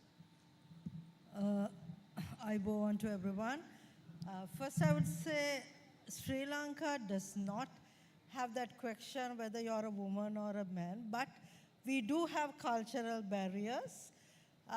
And when a woman starts a business, it's more about not just she's getting involved, it's the whole family, right? But access to market is one of the key struggles Sri Lanka has. And also, if you look at India, the opportunities are there. In Sri Lanka, limited opportunities for women. Why I say is, What we have in Colombo may not the same out of Colombo, rural areas. But again, Sri Lankan women start businesses after 40. Not as, because Sri Lanka has not looked at entrepreneurship as yet as something that it gives a pride to women, because they feel most of the entrepreneurs who has failed in other things has become entrepreneurs. So that's a cultural view and attitude. But we do have our own struggles, especially the cultural, but it depends on the areas. But the most significant thing I have seen is limited opportunities and access to markets. I'll come to your story personally, but let me go to Mr. Krishna. When it comes to India-Sri Lanka relationship, this is a very close relationship. But in terms of the business opportunities, where are the business opportunities for Indian businesses to invest? If you can give an overview about that. Good afternoon, everyone, and thank you for inviting me on this panel. I think there's significant opportunity if you look at some of the trends in the last few years. Tourism, obvious opportunity. There's been a surge in Indian tourist arrivals to Sri Lanka. 10 years ago, I think we were getting like 150,000 Indian nationals visiting annually, and last year it was over 500,000. And some of the data now indicates that Sri Lanka is one of the 3 or 4 most popular destinations for Indian travelers. And there were 30 million outbound Indian travelers last year, and that number is only going to grow significantly. So I'm surprised that there hasn't been more interest from Indian investors in the hospitality sector. When you take one data point that I keep referring to, 30 million outbound Indian travelers last year, but with the kind of growth you're seeing in China, that there are 155 million outbound travelers. So the Indian numbers are going to grow, and what has happened in China, is just as a comparison, is they flood into their neighboring countries. So it's almost inevitable that Sri Lanka will see a significant surge in Indian tourism, and we will need more investment in the hospitality space. We are seeing some interest out of India, but limited. I'm surprised it isn't more. The other segment where we have already seen substantial investment is in the ports and logistics sector. Colombo Port is the biggest port in South Asia, and it's really a port for India. About 85% of volume is transshipment, of which a large bulk are containers in and out of India. There are 4 container terminals at the Colombo Port today, and the newest and biggest terminal is a JV project with us and the Adani Group. It's a Colombo West terminal, but I think there will be significantly more growth simply because India will need a lot of port capacity, and Colombo is well placed to be a transshipment hub for India and for the rest of South Asia. So that is another area. Third area would be in IT-enabled services. We've already seen some interest. HCL has a significant presence now in Sri Lanka, and I know others are looking as well. It's an opportunity to de-risk out of India, close neighboring country. You can't get the same numbers as you do in India, obviously smaller population, but a very convenient and location for a alternate delivery site. So just 3 areas I can think of for Indian investment. A lot of sectors, especially ports as well. But coming back to you, Dr. Sulochana, first, possibly we'd like to know about your story, the challenges you face, because we have big business delegation from India. For a woman entrepreneur from Sri Lanka, they like to hear your story. And also, possibly, if you can tell, are there any specific sector where women entrepreneurs in Sri Lanka are going or see an indication that this is a sector where there is much more ease of doing business than other sectors? So coming to my story, I'm a career woman. I was in corporate. My last job was in a multinational company as a HRD for 9 years before I started my own. I started because I wanted to do something different in Sri Lanka. where now only the face has come as social entrepreneur. At that time, I didn't know what is social entrepreneurship. But when I started Women in Management, it was to be a business hub for women in Sri Lanka.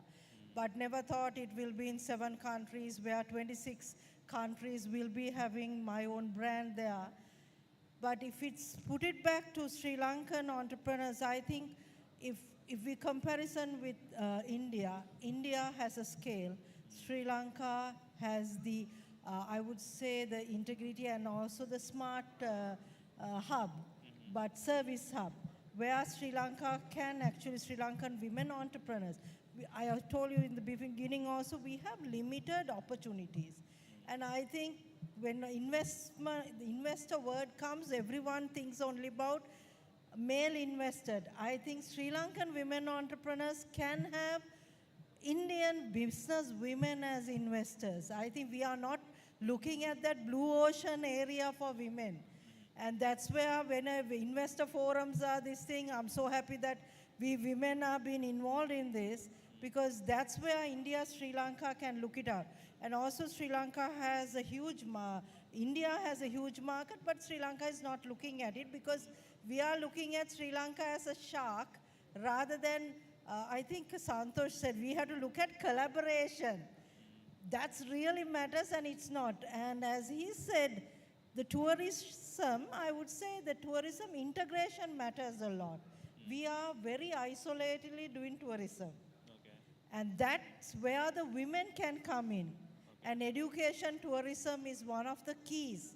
Sri Lanka and India can do a major education tourism on East Asia, because I think the first speaker said that European markets are going down, and where the buying power is here. And why we are not looking at women in both countries, where the education and investment on women is there. That's where we have to look at tourism. And it's not only Sri Lanka, India. If you look at the 3 countries, Sri Lanka, India, and Maldives, we can be one of the most powerful integrated tourism hub for women, safe for women. Sri Lanka has been ranked one of the most safest travel destination for women. On that, and also education tourism. A lot of sectors which can bring the region together. Mr. Krishna, when it comes to the port sector, you specifically highlighted that there are a lot of ports in Sri Lanka, a lot of investment as well.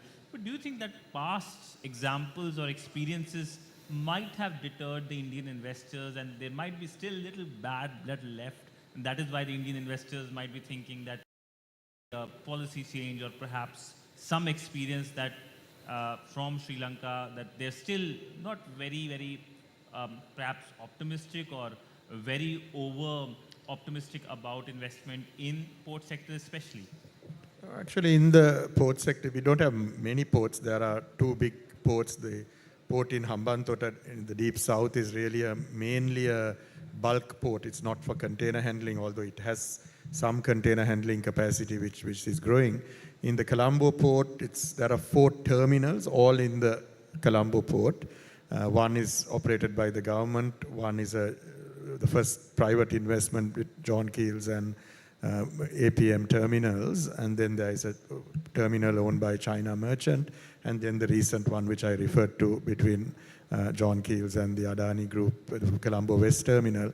But there hasn't been, I mean, there are challenges always with investment, getting various approvals.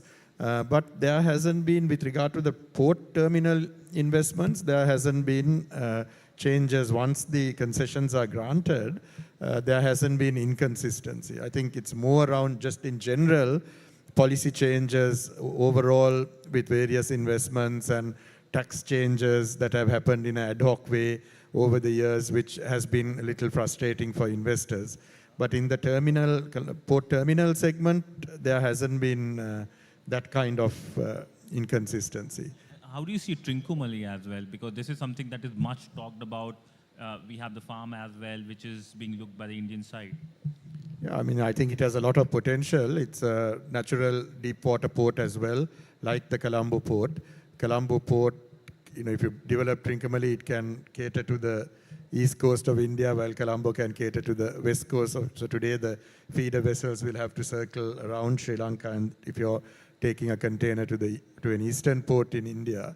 So Trincomalee is also very well positioned if it is developed to be a container port and even a bulk port for things like oil and other bulk items. So. Dr. Sulochana, is there a women's chamber of commerce, business chamber of commerce in Sri Lanka? And if it is not, are you looking to form one? I mean, I think Sri Lanka has a women business, Ceylon Chamber, under the Ceylon Chamber of Commerce, we have the Women Business Chamber of Commerce. What Sri Lanka is need at the moment is what I look at it for women especially, I think collaboration and networking. I know Indian High Commission has offered many opportunities for Sri Lankan entrepreneurs to go on the digital training there. I think more than the digital training, I think you all have the capacity where Sri Lanka is not. So that's where I think we have to have a lot of business matchmaking between two countries.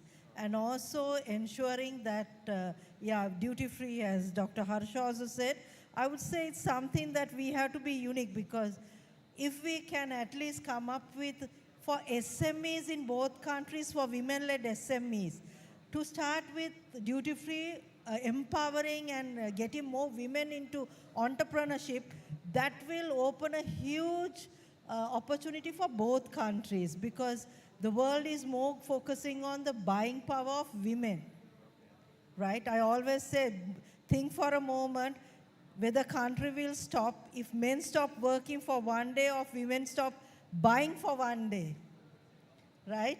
So we are the people who creates markets. It's time that economists and the businesses understand inclusivity is not just a gender. It's a buying power and making new markets. Women tend to make more new trends than men. Women are more innovating the markets. So where we are going to be placed, where India-Sri Lankan partnership. Coming to you, Mr. Krishna, what do you think in terms of India-Sri Lanka business relationship? What will be perhaps the next big thing in next 5 years that one should look forward to? I think the one big opportunity, and Harsha was also talking about it, is the wind power opportunity in Sri Lanka. You know, we have whatever the studies show, 40 gigawatts, 50 gigawatts. And again, as Harsha mentioned, Sri Lanka can't consume that kind of volume, but it's a huge opportunity for the country and an opportunity for India to tap that, being so close by. I know the two governments now have an MOU to set up a grid connection, and I believe that discussions are progressing on that. So with that grid connection, if we can attract Indian and investment from elsewhere as well in a structured way to tap that wind power opportunity, I think that is one new area for the two countries to collaborate in a commercial sense. India and Sri Lanka already have an FTA. Both sides plan to upgrade it. As the head of this important chamber, what's your suggestions? What's your expectation, the expectation of the industry? We would like to, as a chamber's position is, we would like to see trade being liberalized further. So if we can build on that FTA, which was done in the late 1990s, and there have been challenges with the FTA, but to build on that, to broaden the scope and make it more extensive and deepen the trade relationship, that's something that the chamber would encourage. And ma'am, what's your view about the upgradation of the FTA? There are conversations, but anything specific you would like to see in the FTA, in the upgraded one? Yeah, one thing is, as he said, because he's our senior person who does a lot of business, but I would say this, you know, India is no more looking at large markets. They are looking at smart markets.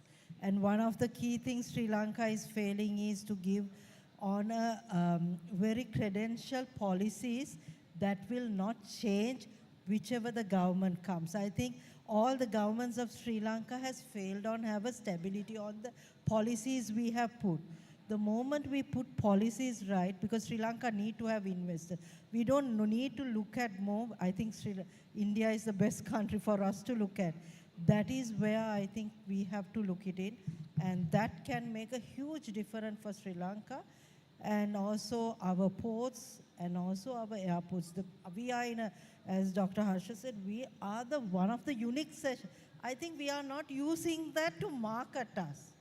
That is where we fail. We do not market us. For example, I just finished this now. When Arthur C. Clarke told that he found out that Sri Lanka has the least gravity spot in the world, where actually NASA can use it. We never use that. But one of your Indian founders used that. And she's arriving to Sri Lanka. She's the number one, the world only woman who has sent more satellite and rockets to space. She's arriving to use that. So clearly, a lot of opportunities when it comes to Sri Lanka. So thank you so much, ma'am, sir, for coming here, talking about Sri Lanka as a business opportunity, something that many of the business leaders who are present here will take back home. Thank you so much. Thank you so much once again for talking to us today. Thank you so much. Thank you, Sudha. Thank you. So let's move forward. We now turn to a discussion on skill development and focusing on how capability building is shaping future-ready talent and economics. And for this, we'd now like to invite, once again on stage, Mr. Dinesh Victor, founder and managing director, SIP Academy India Private Limited. Sir, please take the stage. He should be here with us shortly. We'll request if he can be brought back. That was an insightful discussion that Siddhant carried with Mr. Balendra. And post that, we will break for a lunch. Yeah, this will be our final session before we break for lunch. Mr. Victor is here with us now. Mr. Dinesh Victor, waiting for you, sir. Please take the stage. This will be our skilling session that Mr. Victor will be carrying forward. And post this, we will be breaking for lunch. Please come on the stage.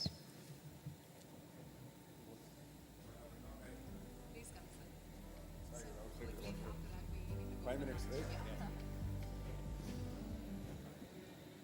Good afternoon, everyone here. Great to see some of you still staying back in spite of lunch going to happen very soon.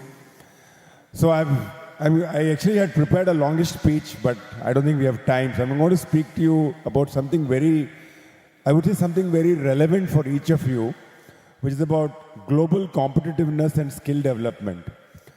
Now, I just want to ask you a very simple question, and this is true for many of you who are part of large organizations. What is it that makes your organization competitive or your nation competitive? What is the key to make your company very competitive? What would you do to make your company more competitive or your organization more competitive or even your nation more competitive? Skill, exactly. So many people would say, investment, I need money. That was true a few years back. Money may have been very important because we had lack of money. Or people would say technology, but you could buy technology today. But actually all of you would realize the single biggest challenge that many of you run to grow your business larger or make your nation better is the lack of skills in your team. And that's really what makes an organization more competitive. It's really not money, it's really not technology. It's really about how good and how, I would say broadly, how smart your people are, how competent your people are. And that's a huge gap between what we want and what we get. So many of you say, even in India, we say there's a challenge of unemployment. A lot of people are wanting to get jobs. At the same time, many organizations will say, we don't get the right people. We don't have people to really scale our company to get larger. So we are talking about India becoming the 5th largest economy. And it is among the top 5 economies in the world. But would you have an idea when you talk competitiveness, where does India stand? Anybody knows where are we in competitiveness? We are actually 41st in the world in competitiveness, even though we are the 5th largest economy. China is in the early 20s, 21 or so. So why is there such a huge gap between us being such a large economy, but still when it comes to being competitive, we are so much behind? Sri Lanka is even worse. They are around close to 60 or 65, 70 around. And the main reason is simple. It's really about having the right skilled workforce, skilled people. And it's a complicated problem. It's not a simple problem to solve this. And many of us think it's not easy to solve this challenge of skilling. Some of the top companies in the world, nations in the world in competitive countries like Switzerland, Singapore, Norway, the US obviously, even though the US is slightly behind Australia. So you can see, you can quickly get an idea, Japan, South Korea, they're all much ahead. But this problem of skilling is a complex problem and it needs multiple interventions. So I'll just give you 3, 4. No doubt, you need great schools, great colleges, you need good industry, government has to work, and you also have a lot of private skill development providers. Actually, everybody has to put in a lot of effort. It's not an easy problem to solve, but it's an extremely important problem to solve if you want the country and if you want your companies to be more productive and more competitive, especially in the global world. And we all know the world is actually very complex. People are talking about the Iran war. This is one aspect. But if you just look at the world, it's a highly complex, what we call the VUCA world, highly volatile world, highly uncertain. And you can see just the last 5 years or 6 years to understand. You had COVID, you had the Ukraine war, you had tariffs, you had the AI revolution all of a sudden, climate change, and then you had the Iran war. And that Iran war got so many other implications. And all of this has happened in just the last 5 or 6 years. And don't expect that things are going to be less complicated in the next few years. You would see a lot more challenges. And it's the only way I would say that as an organization or as a nation, you need to figure out a way to somehow stay ahead and be competitive is if your people can be skilled.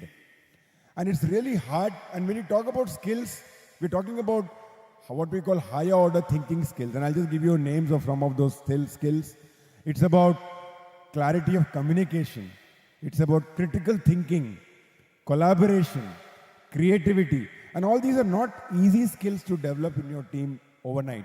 You can't expect suddenly you hire an employee and he's got, just because he's finished his engineering or he's done a good degree, he's going to have all these skills when he starts off. So I would just tell you that a little bit about our company, SIP Academy. So we have a lot of programs which we run with children. Now let me come back why I'm talking about children. So a lot of these skills need to be start development at the early stage, at the foundation level. It's much more harder to skill a person once he joins your company. And you need to spend lakhs of rupees, send them to maybe a good MBA college, hopefully does well. You have to spend too much of money and it's a huge investment. Most companies won't be willing to do that also. And you know, hiring people is also very expensive. So the other way, what we are trying to do is we are trying to see, we have a program which works with children and we do some amazing work and we've been doing it for the last 23 years. And the key skills, we have a lot of skills to develop at the foundation level. And unless you develop these basic foundation level skills, you can't develop the higher order skills. So what are those simple foundation skills? Good quality communication and literacy, basic number skills, number sense, arithmetic skills, and even in that simple skill, you would find a lot of young children in India are way behind what is expected. Just to give you one statistic to understand this point, if you look at how many children in class 5 can do division very well, which is a basic skill, division. And you'll be surprised to know that in India, if you do the last survey, just about 50 to 55% of our children can do division very well in class 5. And that's a huge loss in terms of the skills, even at the basic foundation level skills. And the same in maybe a country like China is close to 100%. So that's where you see the huge gap. When you don't have the right skills, where are you going to get the right employees? Where are you going to build the organization at a larger scale? And so that what we are trying to do as an organization, we have a very powerful program where we can develop a lot of their skills using one of our flagship programs, the SIP Abacus program, and you can see some of the logos which come up. So we have a program which really phenomenally develops their arithmetic skills, and kids who spend about a year and a half can have amazing skills compared to even the best, I would say, blessed globally. And that's something we're able to do. And we started this, like I said, about 20 years back, and you will be happy to know that in India we have close to 1,100 centers just in India alone. And we reach out to close to 200,000 students every week who come to learn this program. And internationally, we have scaled up. We got it in about 11 countries. In Sri Lanka, we have about 30 centers, close to 3,000 students learn our program. And you could see amazing changes. If I had time, I would have shown you a video of a kid who started with us in 2006, and a small boy. And he says I was a very average kid, and I got to know of this kid much earlier. And he went through our program, and he ended up being JE 6. And he completed his computer science from IIT Bombay. And when I asked him, his name is Avan Reddy, and there's some videos of him on our website. And he says, I was an average kid in class 2 and class 3. And from there, he's gone on to do JE 6. You can imagine it's not such a simple thing to do that. Anyway, the point is we are able to scale this in a large way in India, but that's also not enough. We have a huge opportunity to scale that everywhere else. So I just want to close this with just 2 points. What can you people do? You're all sitting here. Yeah, it's a great problem to solve. What can you do? I would just suggest 2 simple ideas for all of you here. One is take this idea of skilling your employees very seriously. And if you can invest money to get them to be educated in, there are a lot of good executive education programs, pretty good ones in India run through IIMs. I would strongly urge you to do that, especially your especially the people who come from the below and are doing quite well. We are doing this as a company, and it's been pretty good for us to scale up our existing employees. And the second idea, please encourage your employees to invest in their own children's education, not just in school, but a lot of after-school skill education. And one way as companies you can do that is you can even reimburse part of their expenses if your employees learn outside any good skill-based program. I think it's a small measure, but I think it's very important that we focus on this because the future is going to be more and more complex, more and more challenging. Now, 10 years from now, you're not going to have productive employees, and you're going to struggle. You'll have so many opportunities, but you'll not be able to really make full use of them. Whereas other organizations and maybe other countries who got much more skilled people will be able to do a lot better job, and we'll be just watching it go by. So I just want to end by saying competitive nations don't compete. Let me repeat this word. Nations don't compete. Organizations don't compete. It's people who compete. So finally, if you want your company to compete well, your organization to compete well, your people have to compete well. And focus on that, and I'm sure you all will do well. And I'm sure we all can make a difference if we focus on this in the years ahead. Thanks. That's it. Yeah, you got a question, Mrs. Datta? Yeah, quick. Yeah. Can you just have a mic? I couldn't hear that. We have quite a few in Calcutta, by the way. No. There's nothing to do with Government of India. It's completely private, no connection with Government of India. There is a skill project of Government of India. I know that. Deen Dayal Upadhyay. Yeah, but they're more into, I would say, very basic skills of people who finish 10th and 12th. Not into higher order skills. I'm talking about very higher order skills. They're into basic skills like taking up a job, you can do electrician. We're not doing that. I'm talking about much higher order mental skills. So that will really help you to be leadership level skill thinking. Okay. Or at scale. To do that at scale. 200,000. Not like career launches or like. Yeah, but that's all much later at, when they go to the MBA. But these are much younger kids at the foundation level, primary school kids. Thank you. Thank you so much for joining us today. You've been a lovely audience too. Before we proceed further, now we break for lunch. Yeah. Thank you so much, Mr. Victor. Thank you. For that insightful session. We'll be breaking for lunch, and we'll reassemble here at 4:30 p.m. We'll have a networking high tea over here. So please be back at 4:30 for the next aspect of the session. All right. Thank You all are invited for lunch. Thank you.